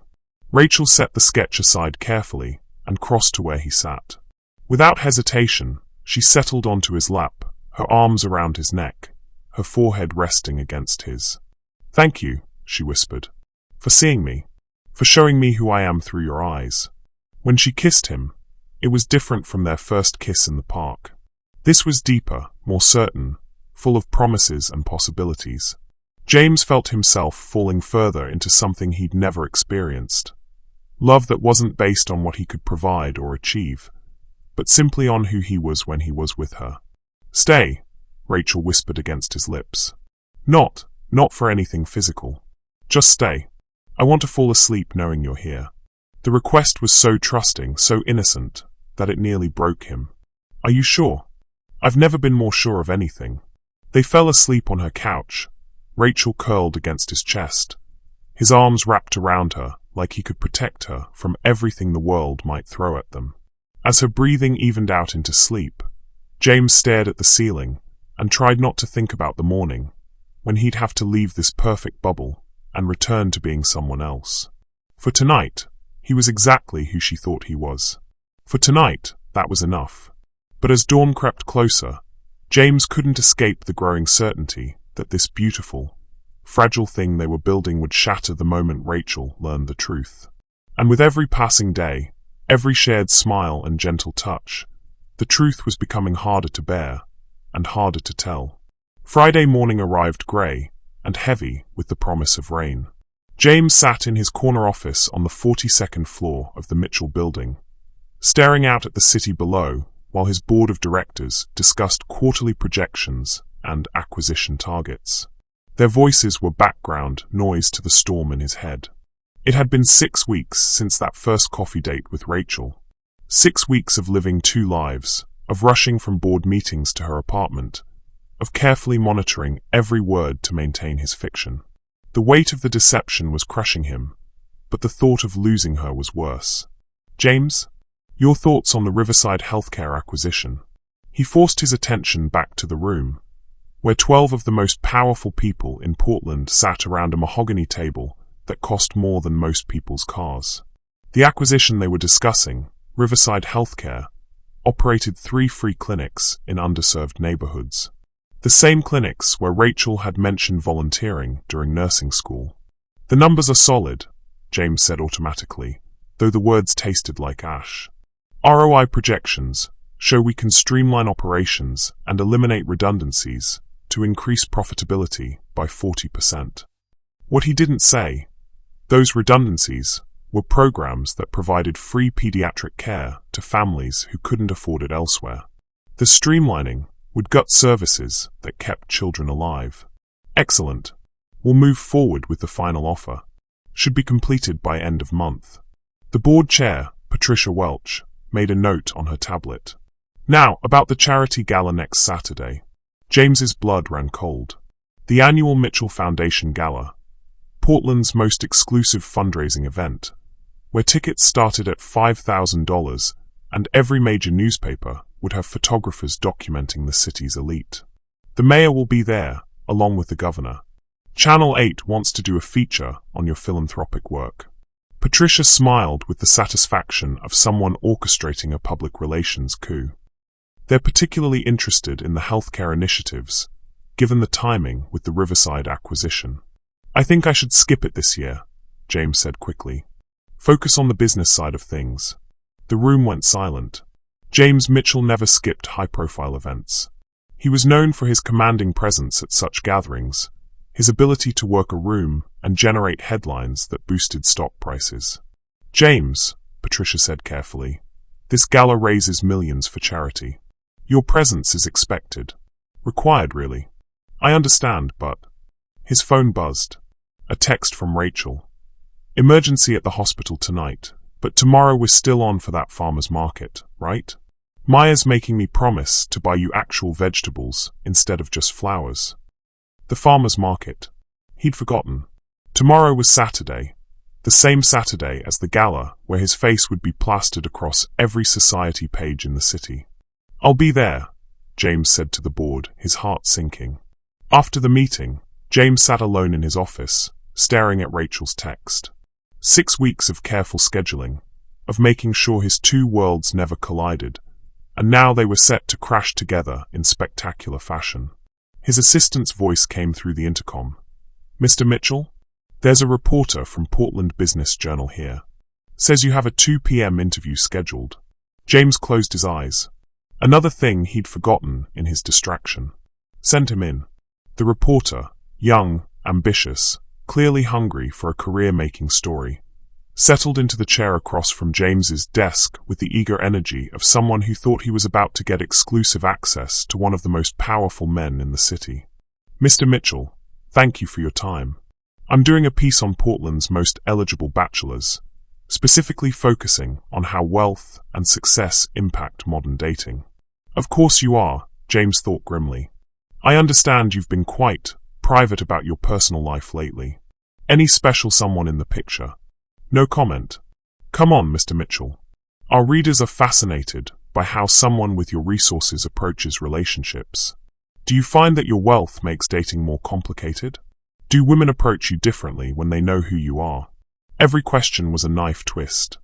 I prefer to keep my personal life private. But surely you can understand our curiosity. You're worth almost $1 billion. You're one of the most powerful men in the Pacific Northwest, and you're single. There must be women interested in sharing that lifestyle. James's phone buzzed again. Another text from Rachel. Also, I may have mentioned you to Dr. Patterson at work. He's looking for someone to design some pamphlets for the free clinic we're opening in East Portland. Interested? I know the pay would probably be terrible, but the cause is amazing. The irony was suffocating. Rachel was trying to get him work at a clinic, while he was simultaneously working to destroy the healthcare system she'd dedicated her life to protecting. Mr. Mitchell? I said no comment. James's voice was sharper than he'd intended.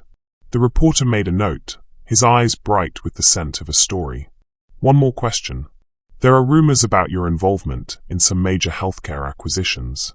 Any truth to the speculation that Mitchell Enterprises is targeting local nonprofits? That's all the time I have today. But the damage was done. As the reporter left, James knew the story would run, probably with speculation about his love life and business dealings. In a city the size of Portland, it was only a matter of time before someone connected the dots. That evening, James met Rachel at her apartment, the stress of the day weighing on him like lead. She greeted him at the door with a smile that made his chest ache, and the smell of something delicious wafting from her Kit Matthews. Perfect timing, she said, standing on her toes to kiss him. Dinner's almost ready, and I have news. Good news, I hope. The best. Remember that clinic I mentioned? Dr. Patterson loved your portfolio. Well, the samples I showed him from your website, and he wants to meet with you Monday. It's not much money, but Jimmy, you'd be designing materials that could help save lives. James felt like he was drowning. Rachel, I'm not sure. I know what you're thinking. You're worried about whether you're good enough. But you are. You're so talented, and this could be exactly the break you need. She was practically glowing with excitement. Plus, it's exactly the kind of work that matters. The kind that makes a difference. How could he tell her that he was already making a difference, just not the kind she'd approve of? How could he explain that her boyfriend was the enemy of everything she fought for? There's something else, Rachel continued, leading him to her couch. Maya's book club is reading this article about Portland's business scene, and there was this fascinating piece about a local billionaire, James Mitchell. Have you heard of him? James's blood turned to ice. I may be. Why? Well, apparently he's been buying up healthcare companies, and there's some controversy about what he's planning to do with them. The article was pretty critical, actually.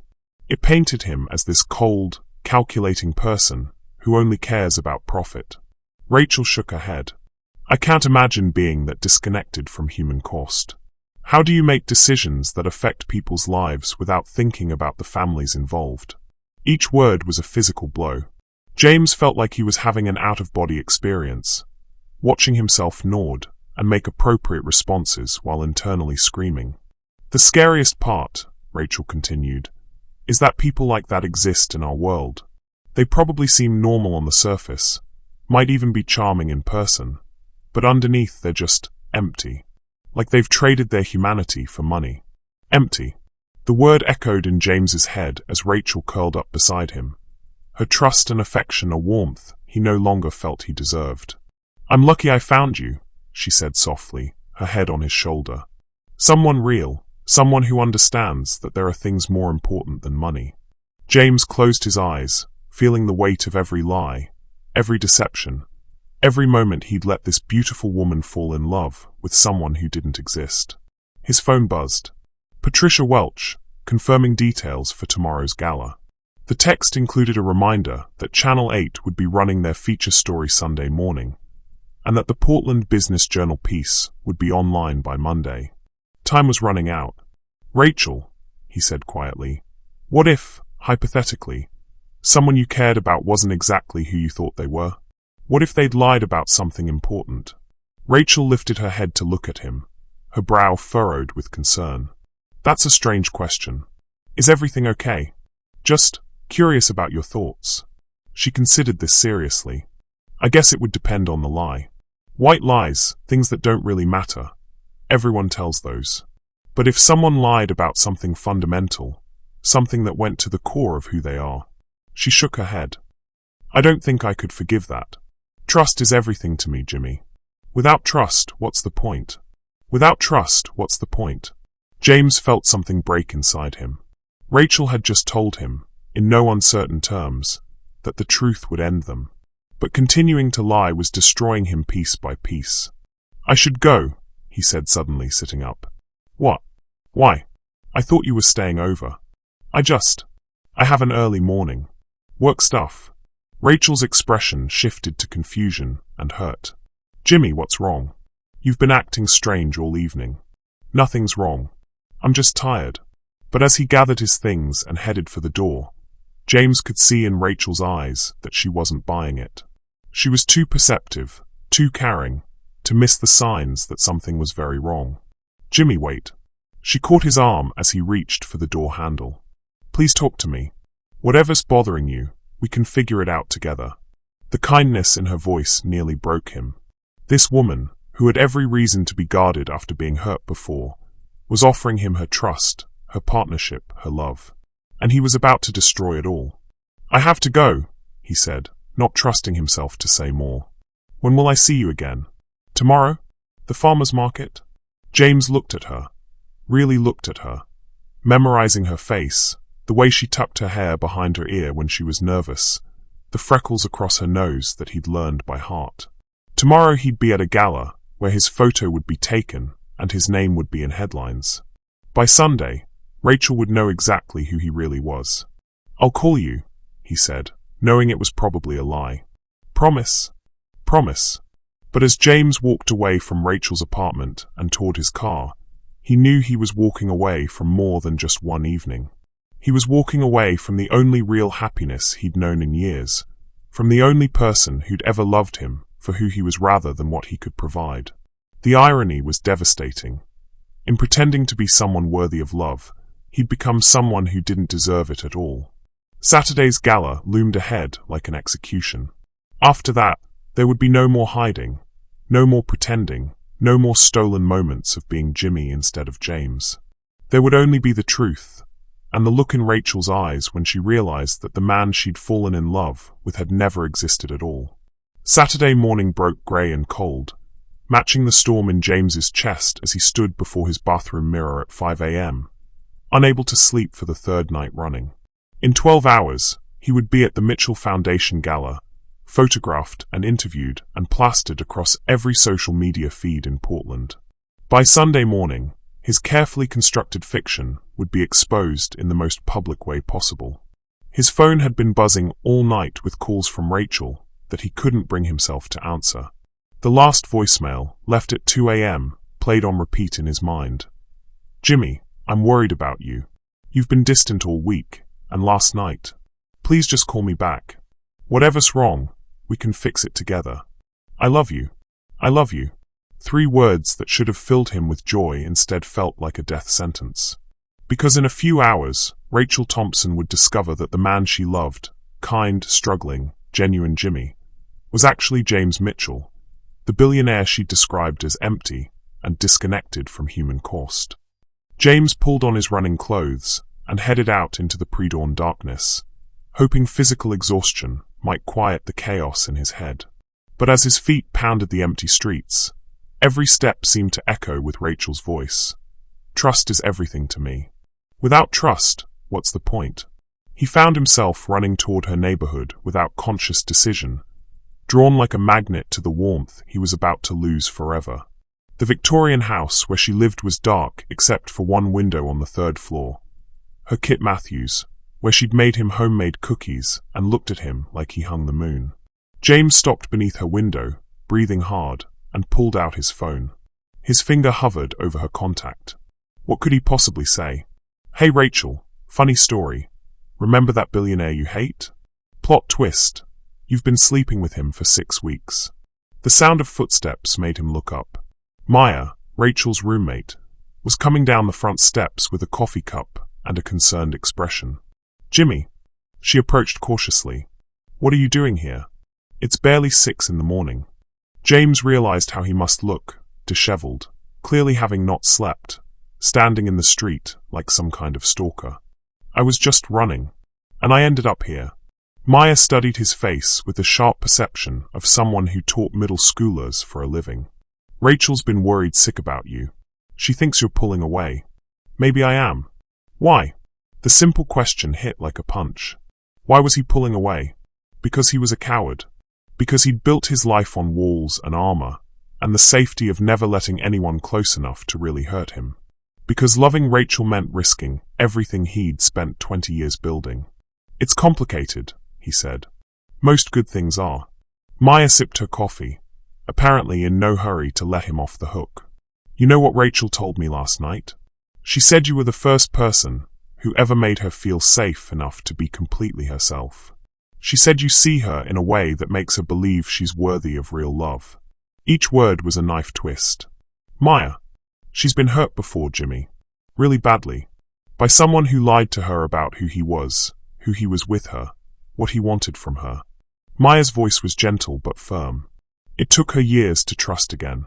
And now she's opened her heart to you completely. The irony was suffocating. James was exactly the kind of man who had hurt Rachel before. Exactly what she'd learned to fear and avoid. What if? James struggled for words. What if someone wasn't exactly who they claimed to be? What if they'd made mistakes, big ones, but they'd changed? What if being with her had made them want to be better? Maya was quiet for a long moment, studying his face. Are we still talking hypothetically? James couldn't meet her eyes. Jimmy, Maya said softly, whatever you think you've done, whatever you're afraid to tell her, Rachel believes in second chances. She believes people can change. But only if they're brave enough to tell the truth. And if the truth would destroy everything, then you have to decide what matters more, protecting yourself or protecting what you have together.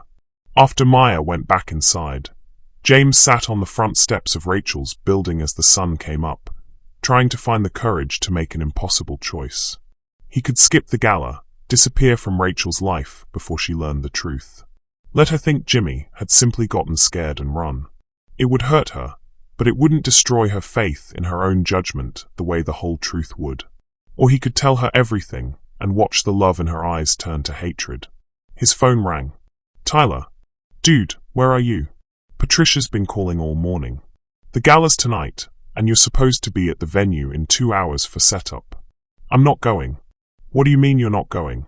James, this is the biggest fundraising event of the year. You can't just. I can't do this anymore, Ty. Do what? Live this lie. Pretend to be someone I'm not. I'm in love with her. Tyler was quiet for a moment. With Rachel. With Rachel. And I'm about to lose her forever because I was too much of a coward to tell her the truth from the beginning. So tell her now. She hates everything I represent. Everything I've built. Everything I've done. Last night she called people like me empty and disconnected from human cost. She's not wrong. Maybe not. But you're not that person anymore, are you? The man I've watched for the past 6 weeks. That's not the same guy who used to fire people before breakfast and buy companies just to strip them for parts. James thought about the drawing he'd made of Rachel. The way her face had lit up when he'd captured something beautiful. The way he'd felt sitting in that park, eating homemade sandwiches and listening to free music. The person he became when he was with her. Kinder, more present, more human. It doesn't matter who I want to be, James said. It matters who I am. And I'm someone who's been lying to the woman he loves for 6 weeks. Then stop lying. The words hung in the air like a challenge. Stop lying. It sounded so simple, but James knew it would be the hardest thing he'd ever done. Tyler, if I tell her the truth, she might leave you. Yeah, but if you don't tell her, you'll lose her anyway. And you'll lose yourself too. After Tyler hung up, James sat in the growing morning light and thought about the man he'd been before Rachel. Successful, wealthy, powerful, and completely alone. He'd built an empire, but forgotten how to build relationships. He'd achieved everything he'd thought he wanted, and realized it meant nothing without someone to share it with. Rachel had changed that. Rachel had reminded him what it felt like to want something that couldn't be bought, to care about someone more than he cared about protecting himself. If he lost her, and he probably would, at least he'd have this. The knowledge that for 6 weeks he'd been the man she believed him to be. For 6 weeks, he'd remembered what it meant to be human. James pulled out his phone and scrolled to Rachel's contact. His finger hovered over the call button for a long moment before he made his choice. "I need to see you. Can we meet somewhere? There's something I need to tell you." The response came back immediately. "Of course. Are you okay? You're scaring me." "I will be. Coffee shop where we met. 1 hour? I'll be there." James stood up slowly, feeling like he was walking toward his own execution.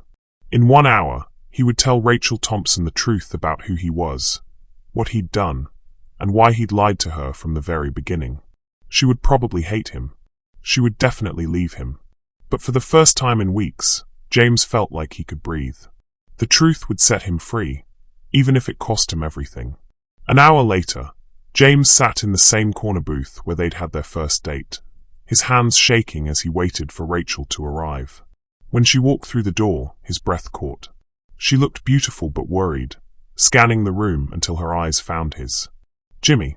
She slid into the seat across from him, reaching immediately for his hands. "You look terrible. What's going on?" James looked down at their joined hands, her small fingers intertwined with his, her touch warm and trusting and soon to be lost forever. When he looked up, he saw love and concern in her green eyes, and it nearly broke his resolve. But he'd made his choice. Truth over safety. Love over protection. "Rachel," he said softly, "my name isn't Jimmy." Her brow furrowed in confusion. "What do you mean?" "I mean I've been lying to you. About my name, about my job, about everything." James took a shaky breath. "My real name is James Mitchell." For a moment, Rachel just stared at him, not understanding. Then recognition dawned in her eyes, followed by disbelief, then something that looked like the beginning of devastation. "James Mitchell," she repeated slowly. "As in, the billionaire James Mitchell? The one you read about. The one who buys healthcare companies and destroys communities for profit." "Yes." Rachel pulled her hands away like she'd been burned. "This is a joke. This has to be a joke." "It's not a joke. But you drive a Honda Civic. You split dinner checks. You worry about rent money. I drive a Honda Civic when I'm with you because I borrowed it from my assistant. I split checks because I was pretending to be poor. I've never worried about rent in my life, Rachel. I own 4 properties and more cars than I can remember." The color drained from Rachel's face. "You've been lying to me for 6 weeks. Yes. About everything. Not everything. My feelings for you, those are real. The way I am when I'm with you, that's real. The person you fell in love with, that's who I want to be. That's who I am when I'm with you." Rachel was shaking her head, tears starting to flow. No, that person doesn't exist. That person was a character you created to manipulate me." "Rachel, please. Did you think this was funny?" Her voice was rising, drawing looks from other customers. "Poor little nurse falls for fake struggling artist? Was this some kind of bet? Some kind of game?" "No. God, no. Rachel, I know how this looks, but..." "How it looks?" Rachel stood up abruptly, her chair scraping against the floor. "How it looks is that you're exactly like Derek. Exactly like the man who destroyed my ability to trust anyone. You're worse than him, actually, because at least he only lied about his finances. You lied about your entire identity." James felt something shatter in his chest. "I'm not Derek. What we have is nothing. What we have is built on lies." Rachel's tears were flowing freely now, her voice breaking. "The clinic I told you about? The one where I wanted you to design pamphlets? That's one of the clinics you're planning to destroy. I was going to introduce the man I love to my colleagues, so he could help save the place where I volunteer." The words hit James like physical blows.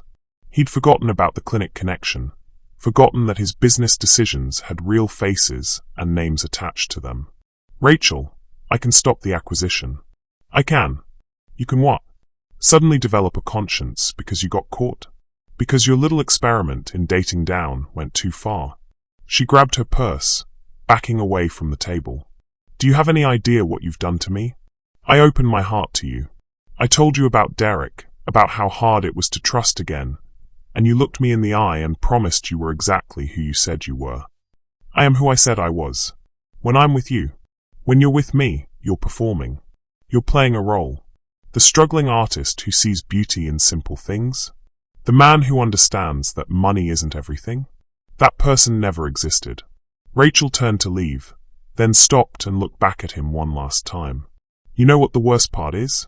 For 6 weeks, I thought I'd found someone who loved me for exactly who I am.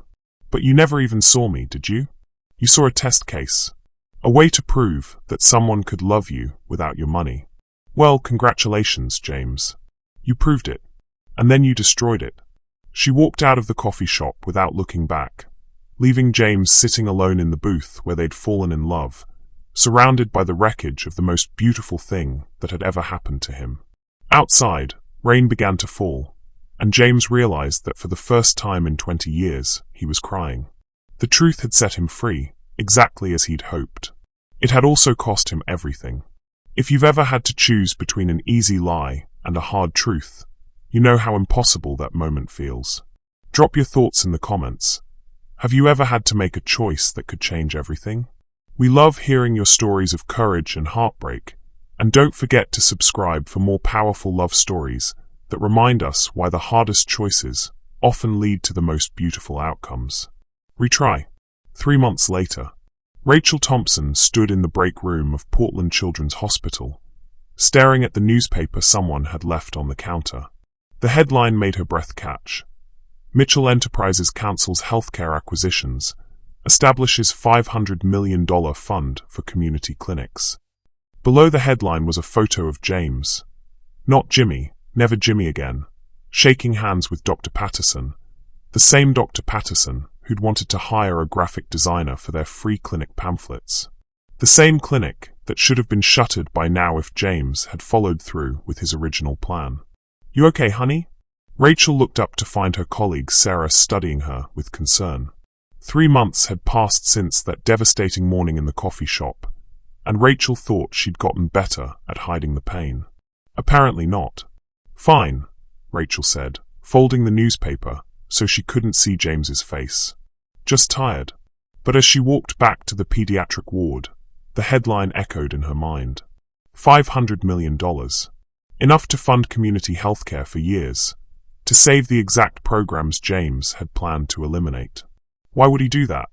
And why did part of her, the part she'd been trying to kill for 3 months, feel proud of him? Stop it, she told herself firmly. It doesn't matter what he does now. It doesn't change what he did to you.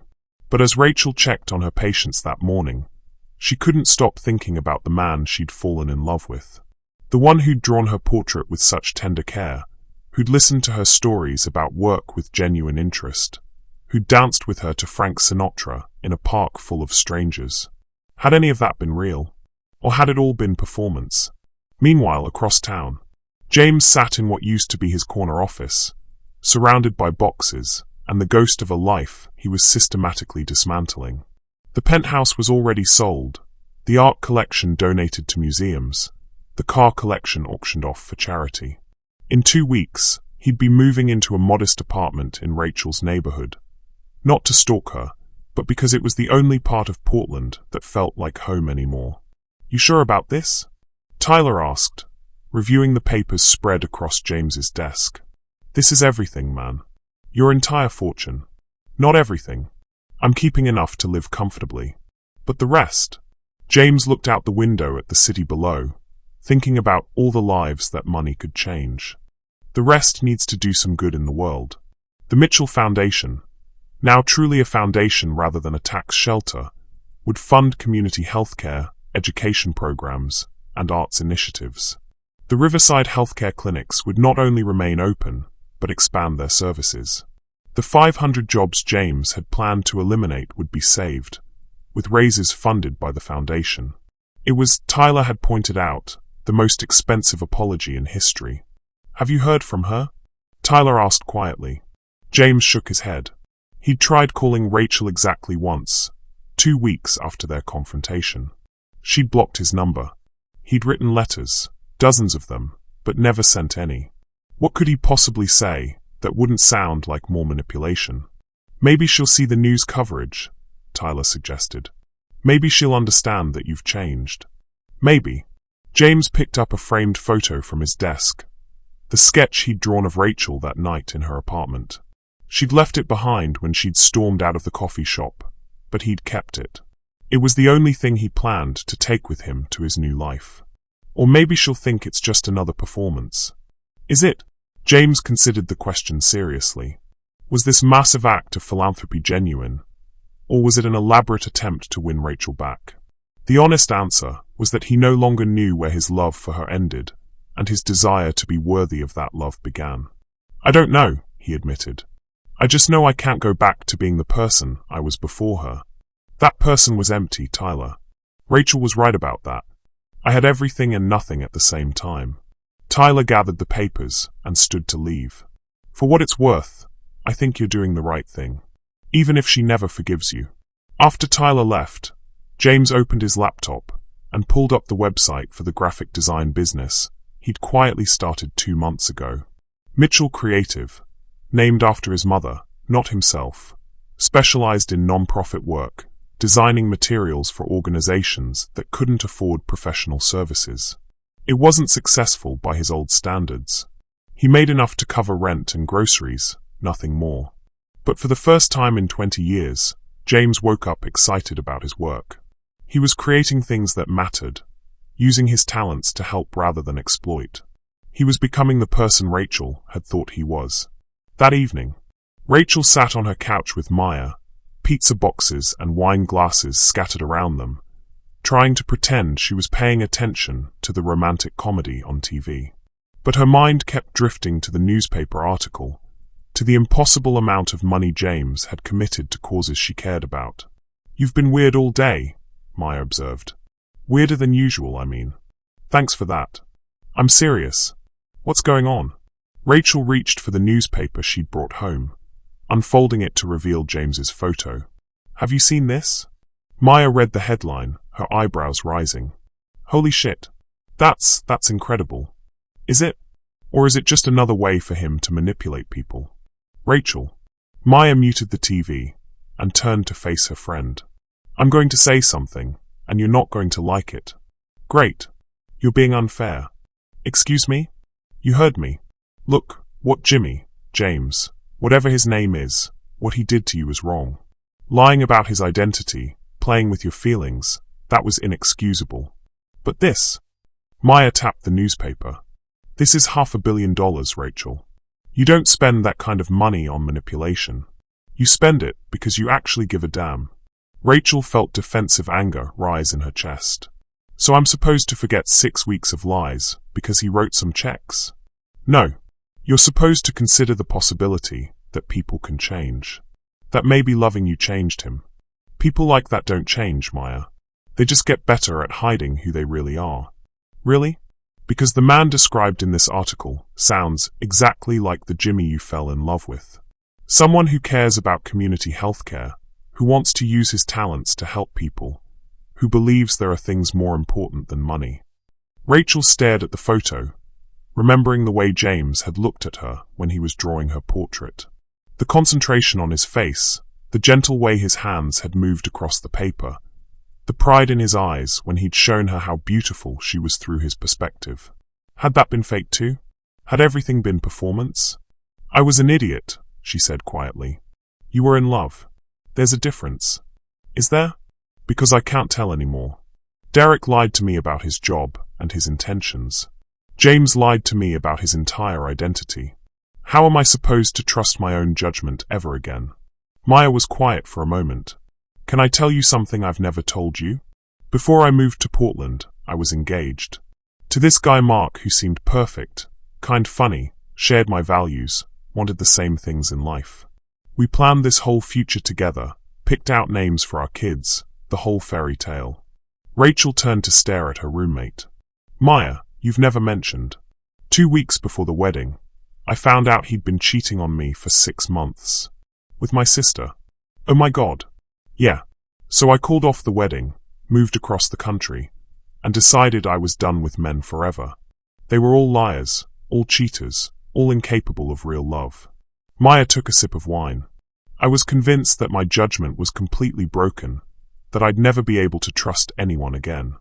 But shutting down my heart didn't protect me from pain. It just protected me from everything, including the possibility of real love. Rachel felt tears gathering in her eyes. So what did you do? I learned the difference between being careful and being closed, between protecting myself and punishing myself. Maya reached over and took Rachel's hand. Rachel, what James did was wrong. But what you're doing now, refusing to consider that he might have genuinely changed, that his feelings for you might have been real even if his circumstances weren't, that's not protecting yourself. That's just another kind of prison. The next morning, Rachel woke up with Maya's words echoing in her head and a decision crystallizing in her heart. She called in sick to work, the first personal day she'd taken in months, and drove to the address she'd found online for Mitchell Creative. The office was nothing like she'd expected.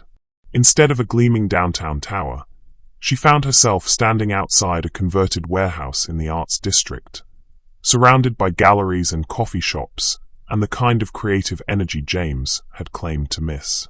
Through the window, she could see him bent over a drafting table, completely absorbed in his work. He looked different, thinner, more tired, but somehow more real than he'd ever looked in his expensive clothes and practiced charm. Rachel stood on the sidewalk for 10 minutes, gathering courage. What was she even doing here? What did she hope to accomplish? Finally, she pushed open the door. James looked up at the sound of the bell, and his face went through a series of emotions: surprise, hope, fear, something that might have been relief. He stood slowly, as if sudden movements might make her disappear. Rachel. Hi. They stared at each other across the small space, 3 months of hurt and longing hanging between them like a physical presence. I saw the newspaper, Rachel said finally. I figured you might. $500 million. Yes. That's a lot of money to spend on good press. James flinched, but his voice was steady when he replied. It's not about press. It's about doing something that matters. Something you would be proud of. Me. You taught me to see beyond profit margins, Rachel. You showed me what it looks like to care about something more important than success.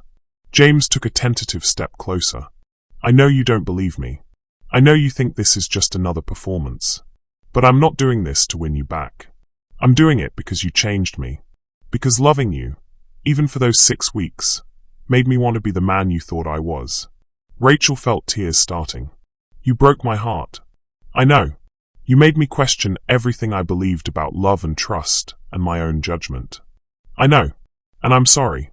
I'm sorrier than I've ever been about anything in my life. Sorry doesn't fix it, James. Sorry doesn't give me back those 3 months of wondering if anything between us was real. You're right. James sat back down, his shoulders sagging in defeat. I know you can't forgive me. I know I destroyed any chance we had. But I needed you to know that it wasn't all lies, Rachel. The way I felt about you, the way you made me want to be better, that was real. That's the only real thing I'd felt in 20 years. Rachel looked around the small office, taking in the non-profit logos on his computer screen, the sketches scattered across his desk, the complete absence of luxury that had once defined his life. You gave up everything, she said quietly. I gave up nothing that mattered. Your empire, your fortune, your entire life. My life was empty, Rachel. I was empty. I had everything money could buy and nothing that actually mattered. No friends who cared about me as a person. No family I was close to. No work that made a difference in the world. James looked up at her, his eyes raw with honesty. You gave me 6 weeks of feeling human. Of feeling loved for who I was instead of what I could provide. That was worth more than any fortune. Rachel felt her carefully constructed walls beginning to crack. But you weren't who I thought you were. Wasn't I? The man who listened to your stories about work, who worried about your feelings, who wanted to protect and cherish you. That was me, Rachel. Maybe not the whole truth, but it was me. The real me that I buried under 20 years of armor and ambition. How do I know that? How do I know this isn't just another performance? James was quiet for a long moment. Then he reached for something on his desk. The sketch he'd drawn of her that night in her apartment. Because I've kept this on my desk every day for 3 months, he said, his voice breaking slightly. Because when I wake up every morning, the first thing I think about is whether you're happy. Because I started this business not to make money or to impress anyone, but because you showed me what it felt like to create something beautiful. He stood and walked to her, stopping just out of reach. And because I love you, Rachel. Not the way I loved the idea of you. Not the way I loved how you made me feel about myself. But you. Your kindness, your passion, your terrible habit of stress baking when you're nervous. I love how you see the best in people. How you fight for things that matter. How you make homemade sandwiches, because you want to take care of the people you love. Rachel was crying now, 3 months of suppressed emotion finally breaking free. James, I know I don't deserve forgiveness. I know I broke something precious, and I can never fully repair it. But if there's any part of you that still believes in second chances, if there's any possibility that we could start over, not from where we were, but from the truth this time, I promise you'll never have to doubt who I am again. Rachel looked at this man she'd loved and lost and somehow found again, seeing him clearly for the first time. Not the struggling artist he'd pretended to be, not the cold billionaire she'd imagined, but something in between. Someone who'd been broken and was learning to heal. Someone who'd been lost and was finding his way home. I don't know if I can trust you again, she said honestly. I know. I don't know if I can trust myself to see you clearly. I understand. But, Rachel took a shaky breath. I think I'd like to try. The hope that bloomed in James's eyes was so bright it was almost painful to witness. Really? Really? But we start over. Completely over. No lies, no omissions, no carefully edited versions of the truth. If we're going to do this, I need to know everything. The good, the bad, the ugly, all of it. Everything, James promised. Starting with my real name. Rachel almost smiled. I know your real name. James Mitchell. But my friends call me Jimmy. He paused. At least, I hope they will. This time Rachel did smile, just a little. Hi, Jimmy. I'm Rachel Thompson. I'm a pediatric nurse. I stress bake when I'm nervous, and I have terrible judgment when it comes to men. Hi, Rachel. I'm a former billionaire, current struggling artist, and I'm completely in love with a woman who's too good for me, but somehow gave me a second chance anyway. Former billionaire? Long story. I'll tell you over dinner. If you'll let me take you to dinner. Rachel considered this. Will you be paying with money you actually earned? Every penny. And will you tell me the truth if I ask where you learned to draw like that? Art classes in college that I paid for by working 3 jobs, because I was too proud to take money from anyone, even for education. Rachel nodded slowly. Okay, dinner. But I'm driving myself, and I'm not going anywhere that requires reservations. There's a great little taco truck. Perfect. As they stood there in the late morning light filtering through the windows of his small office, Rachel felt something she hadn't experienced in 3 months. Hope. Not the naive hope she'd felt the first time, but something deeper, more cautious, built on the knowledge that love was complicated and people were flawed, and sometimes the most beautiful things grew from the messiest soil. James. Yeah. I'm still angry at you. I know. And I'm still scared. Me too. But I think. Rachel took a step closer, close enough to see the gold flecks in his brown eyes, close enough to remember what it felt like to believe in forever. I think maybe love isn't about finding someone perfect. Maybe it's about finding someone worth forgiving. When James kissed her, it was different from their first kiss in the park or their passionate goodbyes in her apartment. This kiss was tentative, grateful, full of promises they were both afraid to make, but brave enough to try. Outside, Portland hummed with its usual energy. Food trucks and coffee shops, artists and dreamers, people falling in love and having their hearts broken and picking up the pieces to try again. Inside Mitchell Creative, 2 people who'd lost each other and found themselves began the slow, careful work of building something real. It wouldn't be easy. Trust, once broken, took time to rebuild. But as Rachel stood in James's arms, surrounded by his work helping non-profits and community organizations, she thought maybe Maya had been right. Maybe the difference between protecting yourself and punishing yourself was the willingness to believe that people could change. Maybe love wasn't about finding someone who never hurt you. Maybe it was about finding someone who, when they did hurt you, loved you enough to become someone better. 6 months later. You know what I realized today? Rachel said, curled up on the couch in James's modest apartment, watching him sketch designs for a women's shelter brochure. What's that? James looked up from his work, pencil still poised over paper. His hair was longer now, less corporate, and he wore the kind of comfortable clothes that belonged to someone who valued function over fashion. I can't remember the last time I stress-baked. James grinned. That's either very good or very bad for my cookie supply. It's good. It means I'm not constantly anxious anymore. It means I trust this.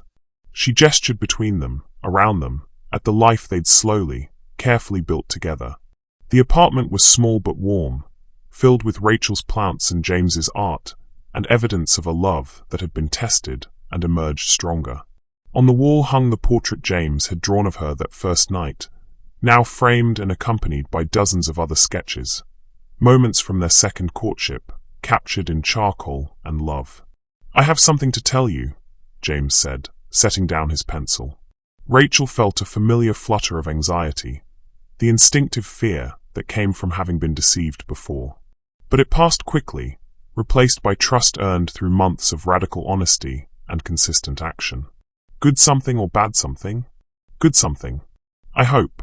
James reached into his pocket and pulled out a small velvet box. I know it's too soon. I know we said we'd take things slow. But Rachel, I can't imagine my life without you in it. I don't want to. Rachel's heart stopped. James, I'm not asking you to marry me tomorrow. I'm asking if you'll consider spending forever with someone who loves you more than he's ever loved anything, who's grateful every day that you were brave enough to give him a second chance. He opened the box to reveal a ring, not the massive diamond a billionaire might have chosen, but something simple and beautiful, with a stone that caught the light like hope itself. It's not much, James said nervously, but it's honest, like everything else I want to give you. Rachel looked at the ring, then at the man holding it, then around the apartment they'd turned into a home. 6 months ago, she'd thought her life was over. She'd been convinced that she'd never trust again, never love again, never risk her heart on someone who might break it.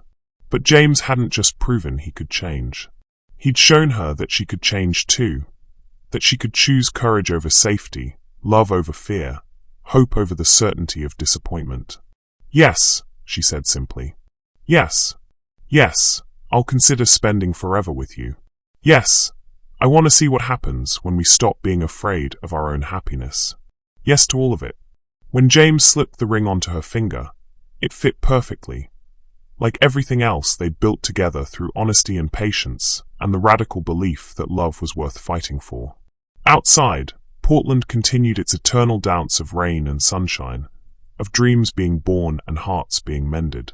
Inside, two people who'd found each other across the lies they'd told themselves about what they deserved kissed and planned and promised to keep choosing each other, every day, for the rest of their beautifully imperfect lives. Because sometimes the greatest love stories aren't about finding your perfect match. Sometimes they're about finding someone who makes you want to become the person you were always meant to be. And sometimes, if you're very lucky, they want to become that person too. Thank you for joining us on this incredible journey of love, loss, and second chances. If this story touched your heart, please like this video, subscribe to Liam's Stories, and share it with someone who believes in the power of love to transform even the most broken hearts. Drop a comment below telling us where you're watching from and about a time when forgiveness opened the door to something beautiful. Hit that notification bell so you never miss our stories of transformation and triumph. Until next time, keep believing in love's power to heal, to change, and to create miracles in the most unexpected places. Thank you for being part of our Liam's family.